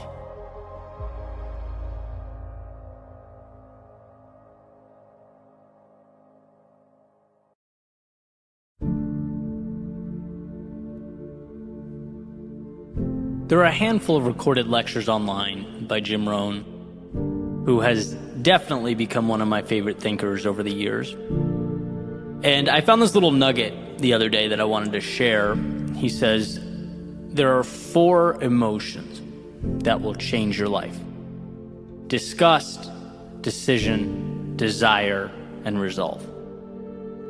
And I want to talk about the first one because I found the story to be incredibly powerful and also relatable, right, in various aspects of life over the years. So he frames it by talking about a Girl Scout walking up to his front door to try and sell him some Girl Scout cookies when he's 25 years old. And he's broke, doesn't have any money at the time, and tells her what I assume to be a white lie as to why he can't buy the cookies at that particular time. Right, so he tells her that he can't. She walks away. He says after he closes the door and goes back inside, he felt something that completely changed his life. Disgust. An overwhelming feeling that he simply didn't want to live like that anymore. He didn't want to lie. He didn't want to be broke. And I'm quoting him. He says, the day you can say I've had it may not be the day it ends, but the day it begins. And that feeling, which of course on the surface seems like a terrible thing, right? No one wants to feel disgust with their circumstance. But it's ultimately one of the most powerful indicators life can present to us. There has always been, and I assume will continue to be, that point in many different facets of my life where I say enough is enough. I just never thought to categorize it and label it like he did, but that's what it is. You know, getting to a point where you look around and realize you've conceded too much. You've strayed too far beyond what matters to you. You've left too much on the table. That feeling, again, while uncomfortable, is often what becomes the first step towards that which is truly meaningful, a better version of yourself. A realization, by the way, that's not some denunciation of who you are, right? It's not saying, I'm not good enough or I'm inadequate. I would describe it as the exact opposite. It's thinking enough of yourself to acknowledge that you're better than this. It's saying, yeah, there's a reality where I stay the same, where I don't change, where I allow this to just be my life. But that's not the reality I'm going to choose, because I respect myself too much to continue living with that dissonance between my actions and who I know I truly am. And I think at a deep level, we all understand this. So many times in life, funny enough, we don't change until we have to, until our backs are completely against the wall. It took me years in my previous professional life to say enough is enough, but ultimately got to that point. I've been there in relationships, been there with my creative work, been there with my finances. And what's especially interesting is that as you grow, evolve, and your goals change, what you expect of yourself changes, grows along with you, you'll find yourself at that place again, and again, and again, and that's good. Listen to it, right? That's your intuition telling you you're ready for more, that something else awaits, that the status quo is no longer sufficient. And there lies the opportunity, right? To recognize and associate that feeling of disgust, as Rohn calls it, with the need to change or an opportunity to change before things blow up or become more difficult than they need to be. Everything in your life has been allowed by you to some extent. That's an important thing to understand. If there's someone in your life that's making it hell, you, to an extent, are responsible for that, right? No one gets your time without your permission. If you're doing things that don't move, motivate, or inspire you, well, the reality is you're choosing those actions. Now, the circumstances may be specific to you, they may be difficult, and I understand that, but are you asking yourself how you can begin moving away from it? How you can put walls between yourself and the things that drag you down? Because the bottom line is, it's very easy to become accustomed to things that are a drain on our lives. The old frog in the boiling water, right? You throw a frog in a pot of hot water, it'll jump right out. But you put it in a pot of cool water, and you slowly but incrementally increase the temperature until it's boiling, the frog won't realize it's burning alive. I think in the same way, we learn to live with that situational disgust. The things we're unhappy with just become the baseline or normal. It becomes regular. And what I love about this Girl Scout cookie story is that light bulb moment where it's like, no, I don't have to accept this. I can take back control. I dictate how I'm going to live, and I know this isn't it. Now, you don't need to have all the answers right away. In fact, you most certainly won't have them. But every journey, as the saying goes, begins with the first step. That's precisely why the moment is so powerful. You don't start moving to that new place until you realize that you want to start moving away from where you are. Rohn talks about disgust being a powerful motivator. That's why. It's the initial leverage you need to create that momentum, to see the gap between where you want to be and where you are. And this is ultimately a call to that realization. Do an audit on yourself and your contentment, the places you find lacking. They're calling for your attention. And it's normal, it's okay, it's part of life, but it's also your opportunity to begin making that change. I like very simple, very straightforward notes to help me parse through this. Simple list, 2 columns. On the left, everything that brings me some level of anxiety or that is a drain on my peace. And on the column on the right, directly across from it, simply what I plan to do about each item. Nothing major, but a tangible, manageable step. Because as Jim Rohn says, you begin to utilize that feeling of disgust or discontent to act. You turn that message into something beautiful, an adventure, some variation of growth. That's where the good stuff is. By the way, it also changes our relationship with those emotions when they emerge. It's no longer, poor me, I'm stuck, my life is hard, and the list goes on and on. No, it's, oh, this doesn't feel good. How can I use it to connect me to something that does? Let's listen to that. I don't like the feeling of making excuses as to why I can't buy the cookies. I don't like the feeling of not having the financial resources. Obviously, can't fix it overnight, but let's make a plan. Let's allow the wheels to hit the road, right? Which, hey, who knows, might be more than I've ever done. This is the magic beginning he alludes to. The confidence being earned, the purpose, the meaning, and ultimately being that we only get results where we place our attention, the outcome we've been looking for. So when you find yourself at that point, when you experience a repetition of disappointment or frustration with your circumstance, let that be the gift it's trying to be. Let it be the reason you will soon wake up a different person, moving towards that which aligns with who you are.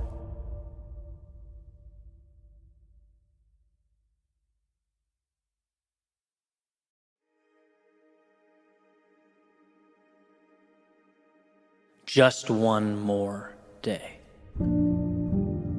The power is in just one more day. Don't need to have the whole book written, stories told, or city built. It's not about one universal solution to all your problems. It's about continuing forward until the breakthrough.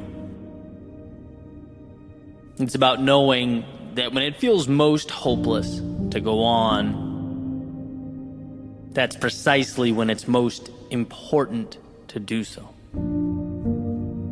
The world is not asking of you everything, just something. So give it something. Keep yourself in the game. Keep your head up and your eyes open. Keep your feet moving, even if you don't know where they may be leading you. You need not a billion answers, but one breakthrough. One breakthrough. See, we all fall.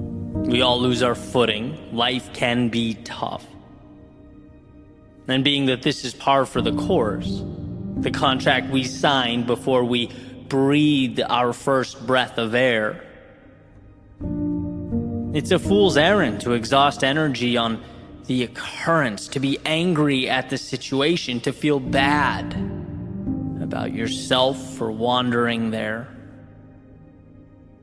No, it's about recognizing where you are and then finding it within yourself to step away. 1 foot closer to the breakthrough, to recapturing what matters. When things become too big, we simply shut down. Complexity is crippling. But truth be told, the path is not complex. Our manufactured interpretation is what's complex. So simplify. Step forward one more time, a little bit closer to the breakthrough. A little bit nearer to the light at the end of that tunnel. Remember, there is no all-encompassing formula. What there is the strength that emerges from one's willingness to inch forward. When all seems dark, when temporarily you've forgotten what that sense of excitement feels like, when the thrill of progress seems foreign, shut off the mind. This isn't the time to weigh pros versus cons or this versus that. Move into the haze, trusting that what you need will reveal itself. Because as long as you don't stop, it most certainly will. You'll find yourself again, your path again, things will make sense again. But that right is earned now. When we're tired, worn, in our solitude, beaten down, we might not be able to see it in the moment, but that's when the beautiful things are made. So trust that you are the designer you've been looking for all along.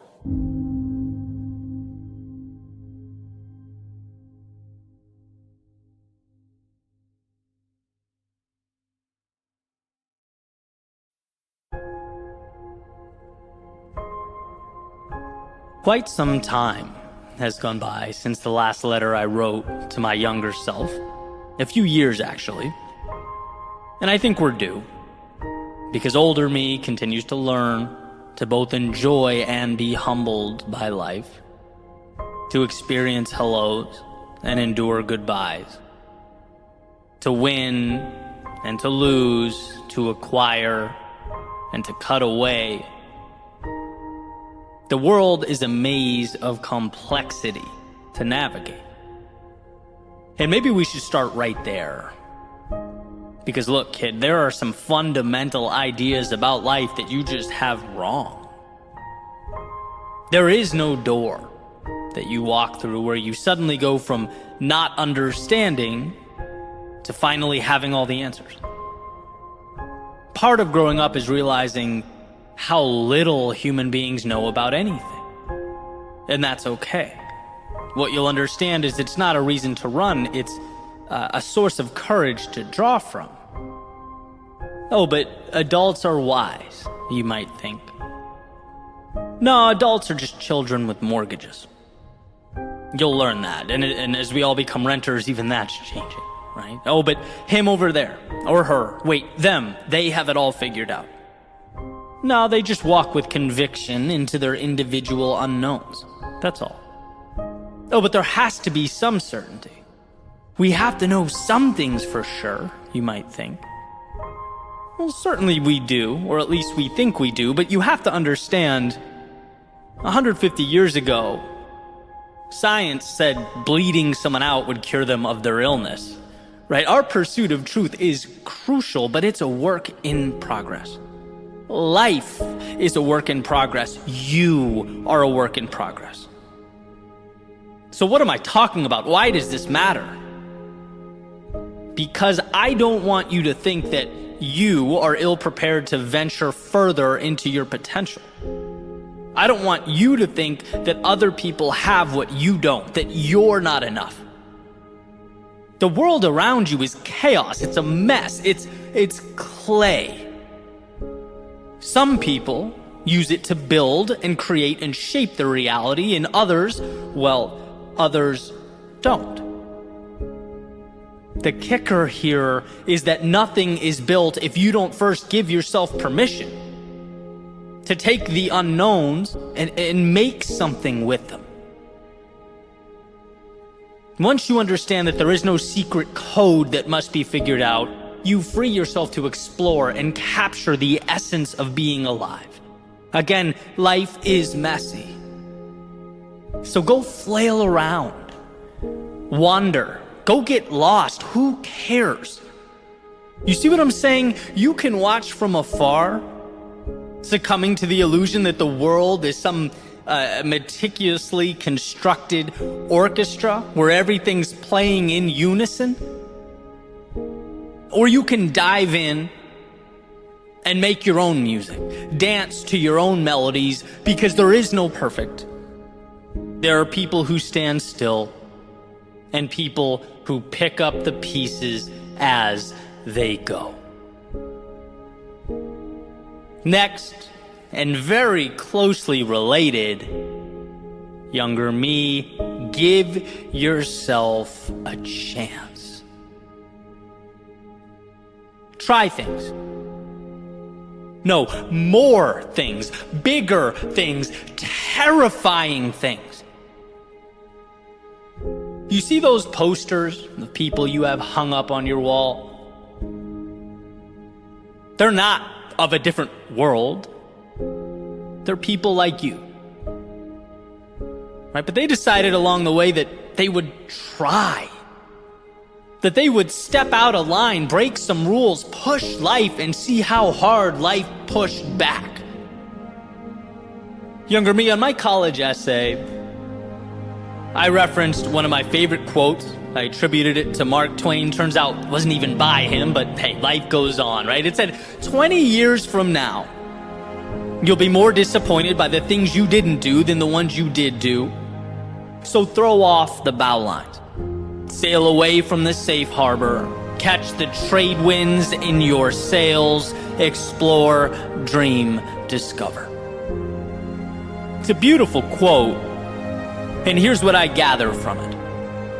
The biggest mistakes I've made over the course of my lifetime ended up being my greatest teachers, leading me to something new, to where I most needed to be. I mean, a lot of my mistakes are even funny stories, right, that I joke about with buddies over a beer. The vast majority of things you're worried about, they either won't happen or they're reversible. But what gets you, younger me, what truly hurts, is wishing you had the courage to apply to that thing that you instead let the deadline slip away. Or talk to that person you walked right by, or audition, or train, or travel, or follow your intuition, your heart to someplace new. Those are the things we tend to carry around. The second you learn that not going is far scarier than stepping out into the unknown, you'll possess a perspective that's incredibly valuable. It will change your life. And lastly, this one's kind of hard to articulate, but let me tell you, it continues to resurface.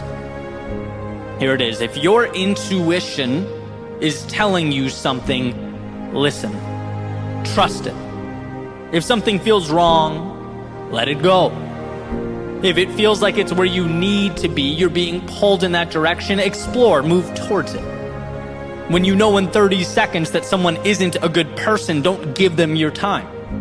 When something doesn't align with your goals or objectives, don't feel bad walking away. When something excites you, trust that feeling. This is all intuition, and I've come to find that initial response to be more and more valuable. What that feeling is telling you matters. Don't turn your back on that. Now, of course, there's a line we have to walk, or an element of pragmatism we have to hold on to. Sometimes, when we're particularly upset, it makes sense to let the emotions subside and allow rationality to enter. But this is more about being aware of who you are and what you want, right? Don't talk yourself out of what you know you want and into what you know you don't. Life gives clues. It's not always 4D chess. Sometimes it can be simple. What's needed is right there. But you have to look around. You have to listen and trust yourself, and no one will ever know you better than you. But if you tune yourself out, then how can you have a shot at living a meaningful life? One on your own terms? It'd be impossible. So younger me, trust yourself. Beyond what anyone else tells you is best or most beneficial, again, those are answers only you know. So listen to you. One of my favorite messages is that you are your own experiment. That as we move forward into the haze of the unknown, we understand that at times we'll fall. At times we'll see our plans disintegrate right in front of us. But this is, when we step back and really examine, not a cause for alarm, but a chance to celebrate. Celebrate because the world pushing back at you implies that you are moving forward. And that is strength. As the saying goes, in the broken places, the light shines through. Younger me, promise me you won't be scared of breaking. That you won't fear leaving the harbor. Because nothing out there is bigger than you, or too much for you to handle or navigate. The funny thing is, younger me, that your journey is reliant on you giving yourself permission to go, to see, to explore. All that starts with you greenlighting your own adventure. But remember what I'm telling you. There is no rubric for life, it's trial and error. Remember that if you don't give yourself a chance, you simply watch the opportunity slip by. And remember that you are the only one who knows what's best for you. So trust that intuition. The world will be whatever you choose to make it. And my hope is that you realize you are strong enough. You're bold enough. You're capable enough to make it whatever that might be. So younger me, go pave your path. Go blaze your trail. And remember along the way, as you navigate the ups and downs, highs and lows, remember to look up and enjoy the ride.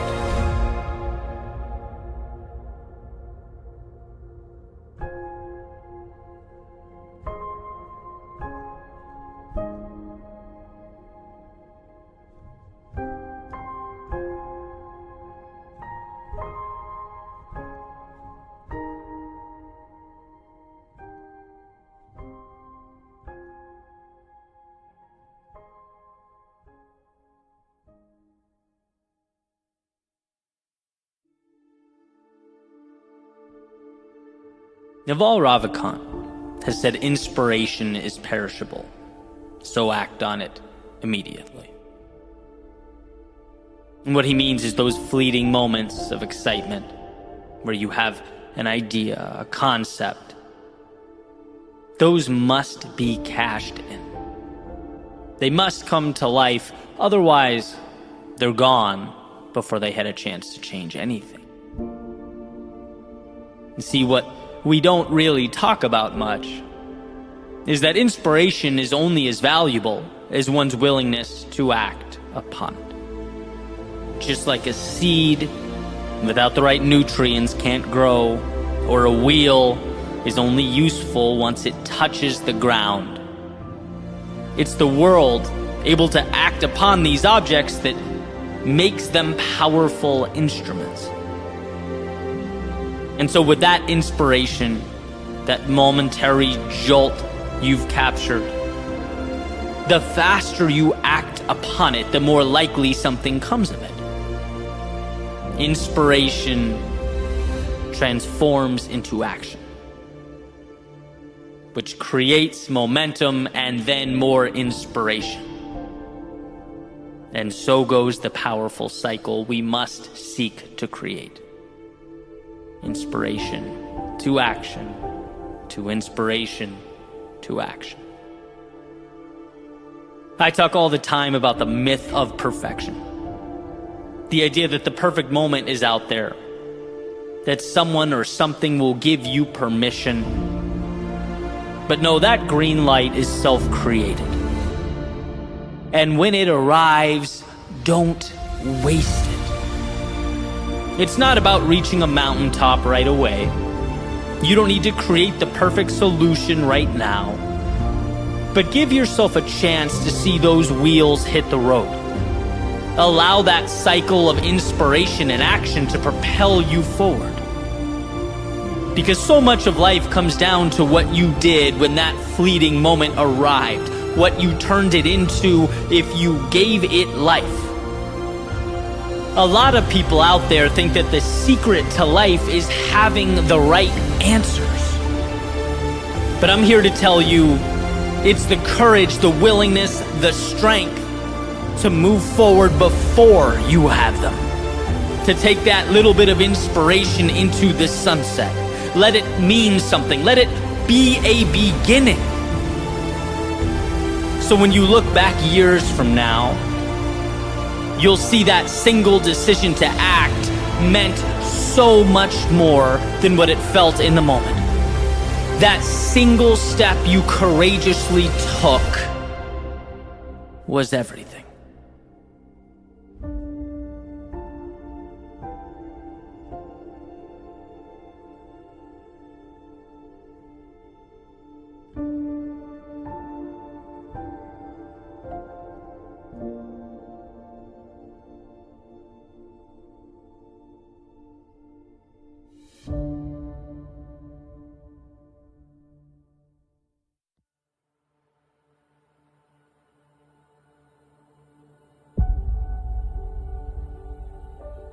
I find it interesting that what we want most is often brought about by the inverse of what we'd expect. It's a paradox that's amazed me for much of my adult life. And what do I mean? Well, here are a few examples. The best way to achieve freedom in your life is to be incredibly disciplined. Two things that are seemingly opposite in a sense. Or that the worst of times often open the door to the best of times. Or it's from a position of strength that one is best able to ensure peace. Or from our suffering, our pain, comes our purpose and contentment. Right? And you get the point. I could go on and on and on. But the reason this is so important, why I think it's worth discussing, is that it sheds light on the value hidden within our struggles. You know, when you realize the paradoxical nature of growth, the discomfort makes a little more sense. It's easier to wrap our hands around. So let's say getting up early. Perhaps you weren't a morning person, but you're trying. You're trying because you think those few extra hours in the morning will add some lift. Right? The alarm clock goes off. The last thing you want to do is open your eyes. Maybe you even start thinking, who cares, right? This isn't that important. Right? You begin rationalizing ways you'll go back to bed and just make up for the time throughout the day. But when you simplify the equation, you realize what you have is an opportunity. And you're either going to say yes and capitalize on that opportunity, or say no and stay where you are. Discipline, even with the small, seemingly trivial stuff, becomes freedom. And if you want to position yourself for a life on your terms, where you're at the wheel on your schedule, it means facing demons just like this. It means you fight your fight now so that you can mitigate it later.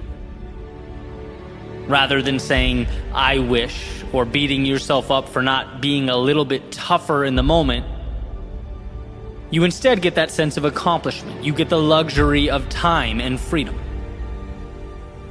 And I think that's a simple but perfect example of how discomfort in one moment becomes contentment in future moments. Not a very intuitive trade-off. Or how about our low points? We all know no one escapes low points. I've always found them easier to handle and internalize when I know that it's bringing me closer to something valuable. When I know that there's something good on the other side and that the pain I'm feeling, the thoughts, that are inevitably going to pass through my mind like clouds on a windy day. They're obviously not ideal, but they're not a waste either, because something will come of them. And the goal in that moment, under the duress, is not to move the immovable. After all, you can only control what you can control. But it's to simply put one foot in front of the other until you emerge from the storm, because we all eventually emerge from that storm. It's when we get into the habit of trying to do what is outside the scope of our control that we do ourselves a disservice. Because look, we're human, equipped with human biology and human emotions, navigating a tough world that is indifferent to how we feel or what we think. And while we can certainly strengthen and fortify that emotional IQ, the reality is no one is on a high all the time. Life is ups and downs. And when we realize our superpower is not to fight the down times, but to accept them, take them in stride, learn from them, and extract the value, we empower ourselves. We're giving ourselves permission to live life just a little fuller after what we've experienced. The human experience requires many seemingly contradictory puzzle pieces all working together in unison to create that final illustration we're looking for.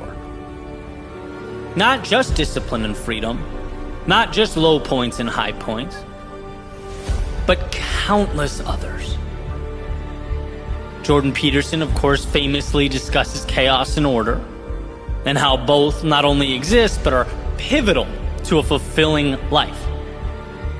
We are designed for chaos. We must step out into unknowns, situations that feel bigger than us. The courage to do so ultimately becomes the pathway to order. As we get used to the change, we acclimate, we find our answers, and ultimately create a sense of fulfillment. The challenge being that now we have conquered our demon, we must prepare for the next. Because just like too much chaos isn't good, too much order is equally destructive.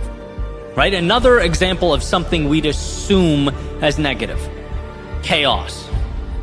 Being the thing in actuality that paves the way for better days.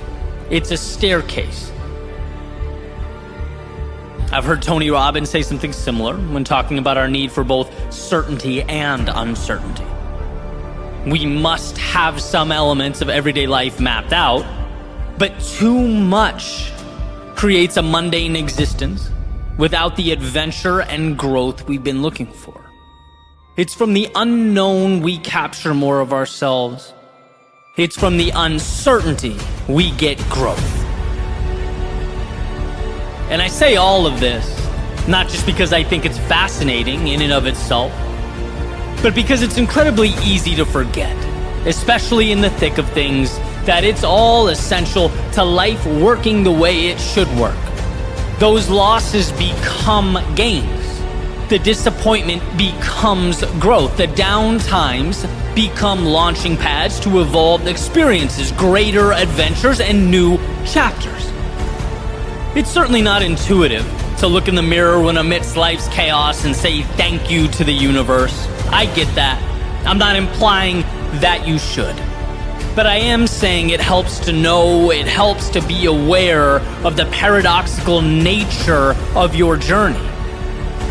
I look back at the times I was most fearful or angry at myself, and if I could go back and tell that version of me one thing, it would be that all that adversity is going to push me forward. That I'd never have the things I wanted most if I didn't step into all that discomfort. That it's going to be okay. That I'm going to be incredibly thankful for it all, and so will you. This is the push-pull of life. The chaos and order of the day. It is not in spite of, but because of those moments, you'll be more than you've ever been. The human experience is a paradox. And the quicker we get that, the quicker we let it work for us. No more fighting unwinnable wars, but rather taking all that we can control and using it to lift ourselves up, to be our best selves, to make tomorrow the miracle that it can be.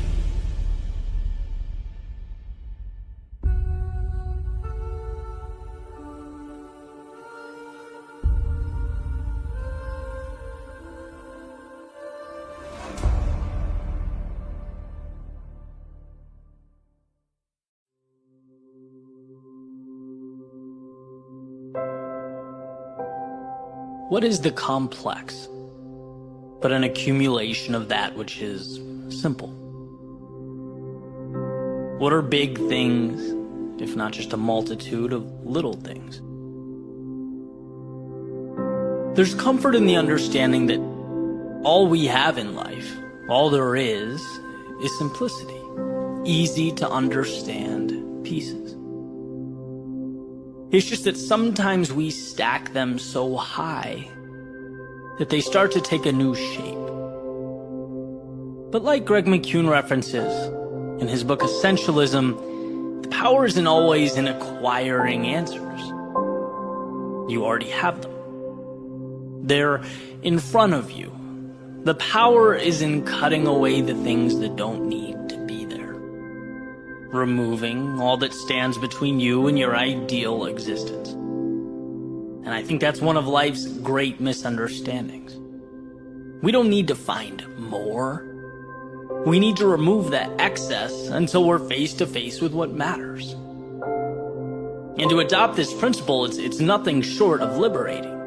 Chaos, confusion, disorder, they don't imply that you lack the right things. They suggest you haven't stripped life of the wrong things. You have not simplified. 1,000 miles is intimidating when you look at it holistically. It's a long journey. But it's just a collection of steps, and well, shouldn't we find solace in the fact that anyone can take one step? It's not a game of complexity. It's a game of understanding what's in front of you. And what's in front of you is always manageable. So much of our stress stems from forgetting what that journey is made of. Whether it's a change in career, mastery of an art, some kind of personal transformation, the result we want. When looking at it from the starting line, it's too complex to understand, too many pieces stacked up. So let's break it down. Let's find the foundation. What's really there? What are the 1, 2, 3 things we need to do? What is that golden question? What matters? If you lose sight of that, then you will stumble through life. I've learned this. I've lived it. The time I take to myself every day is invaluable to me because I ask myself those 2 questions. What matters? And what are the simple steps I need to take? Right? What can I remove? I was talking about this during an interview this week. My personal growth. And one of the most important aspects has been the understanding and the zeroing in on what's important. I used to take so much pride in composing the background music to these speeches, end to end. Right? I used to love to be able to say I did it all. That was, so I thought, the great differentiator. But ultimately, I learned to take a step back and ask what matters here. What do you care about? It's the storytelling that I love. It's the impact. And let's be real, no one cares who wrote the background music. It's holistically, how does the piece make you feel? Right? And this understanding allowed me to cut away. License the music, save 2 days a week, acquire clarity, and realize my goal is not to be Mozart. My journey is to be one of the great communicators, storytellers of our time, and if a day goes by where I'm not taking a little step towards that, it's the wrong move. Small example in the grand scheme of things, but right on point. It's the power in understanding what matters that makes a difference, that allows you to grow, evolve.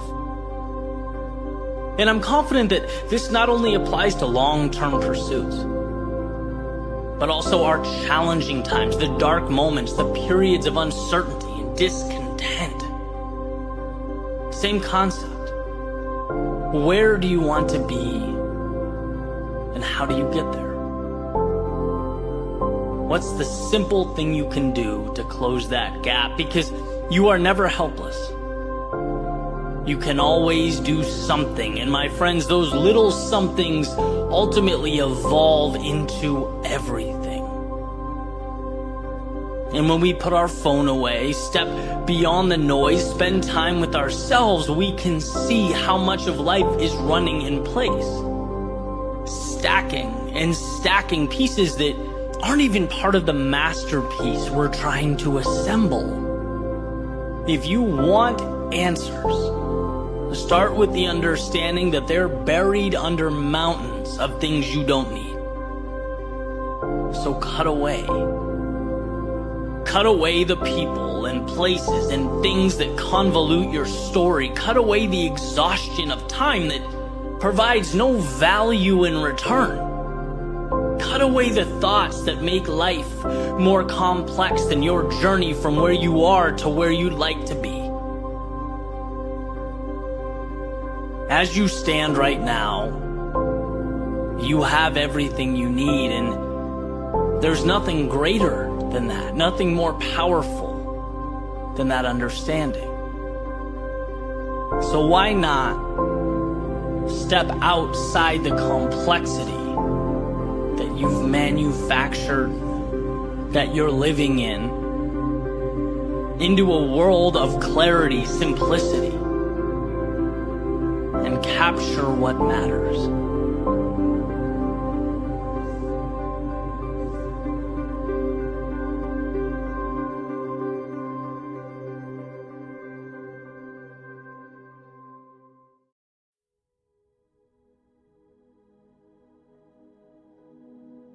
There's an old idea that once you've started, you're halfway there. How does that make sense, one might wonder? Once you've started, you've only just begun. And that's true, technically. But here's the thing.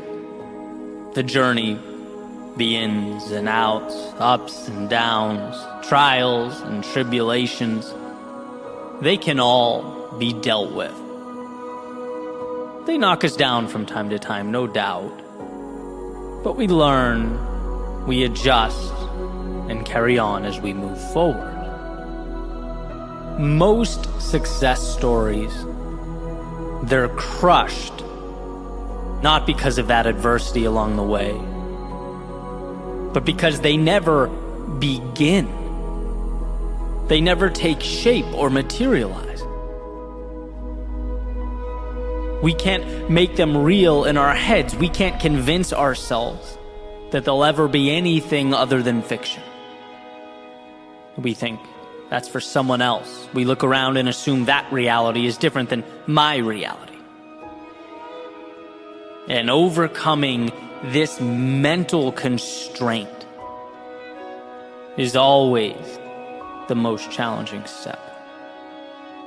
And that saying, the one I continuously find myself coming back to, human beings always follow through on who they believe themselves to be, continues to be true. If you don't believe you're worthy of something, its pursuit is lost before it began. So while the mind tries to paint pictures of how scary that road is ahead, how it's too different or big or complex, understand that should you move forward, you'll find all that complexity can be broken down, one day, one situation, one little step at a time. The only real demon here is the possibility of inaction because you couldn't make yourself believe it. you couldn't see yourself at the top of that mountain. And so, the front door was never opened. Emerson says, hitch your wagon to a star. A beautiful reminder that that star is proof your dreams are real. And only as real as the conviction with which you move towards them. Green light your own glory, your own contentment. Because contrary to what we might think, no one comes up and bestows that upon us. To live life fully is a decision.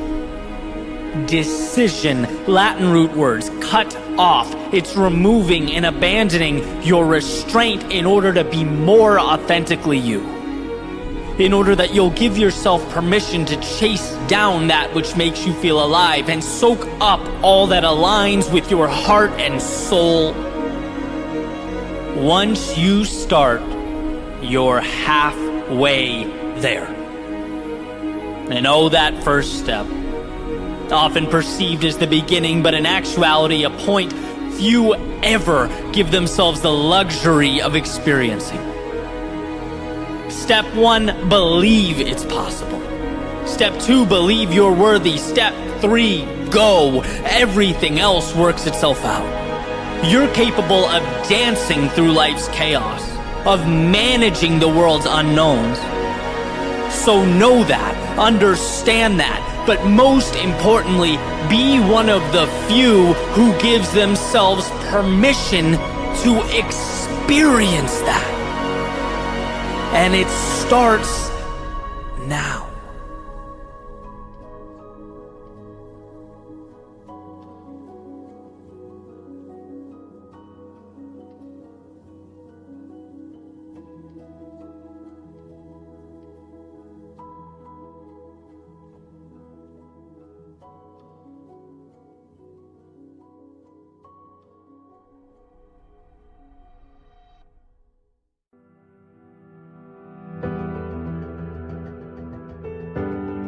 Looking back and understanding what you might have done differently is a source of strength.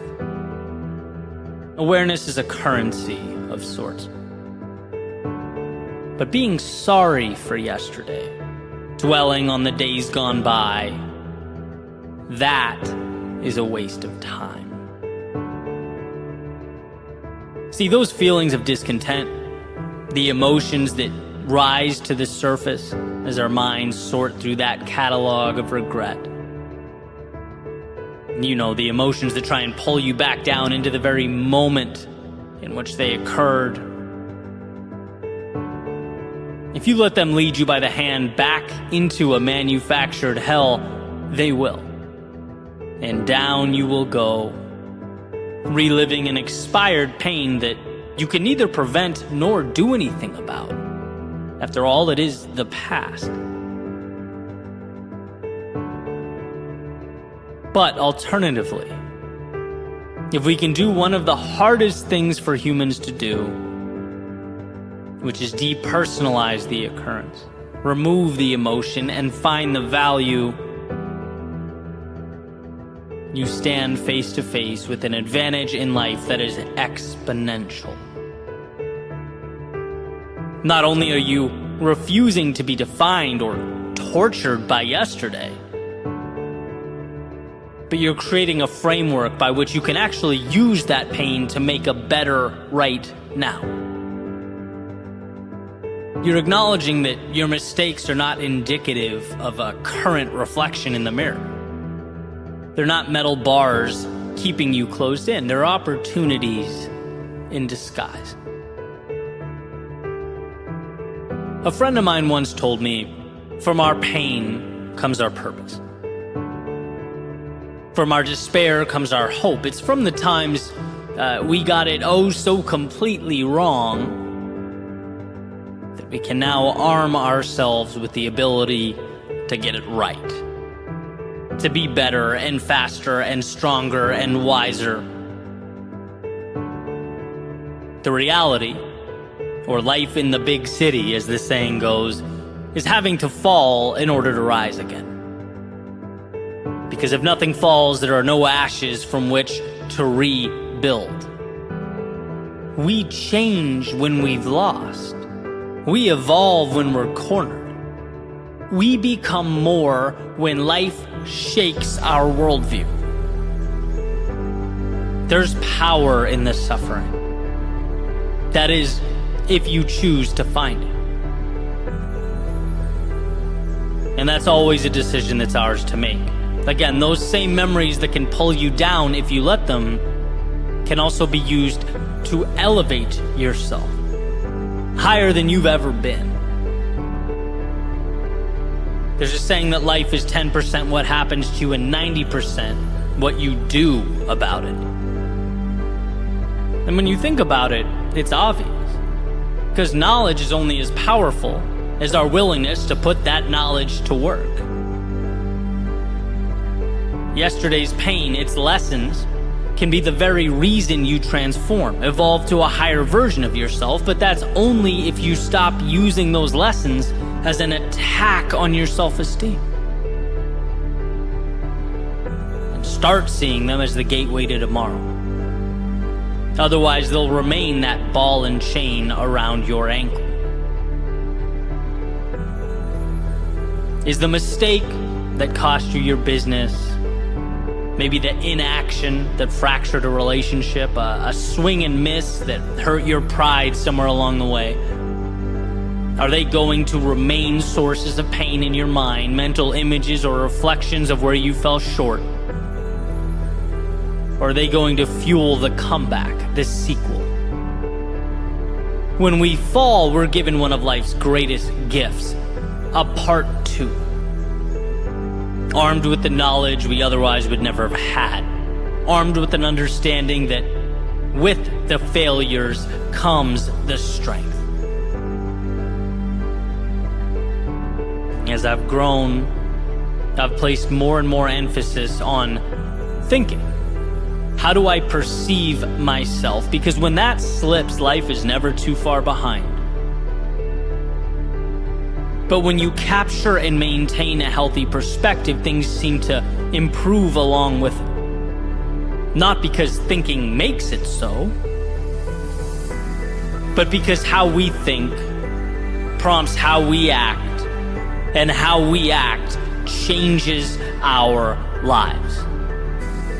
It's that simple. So the question, okay, that happened.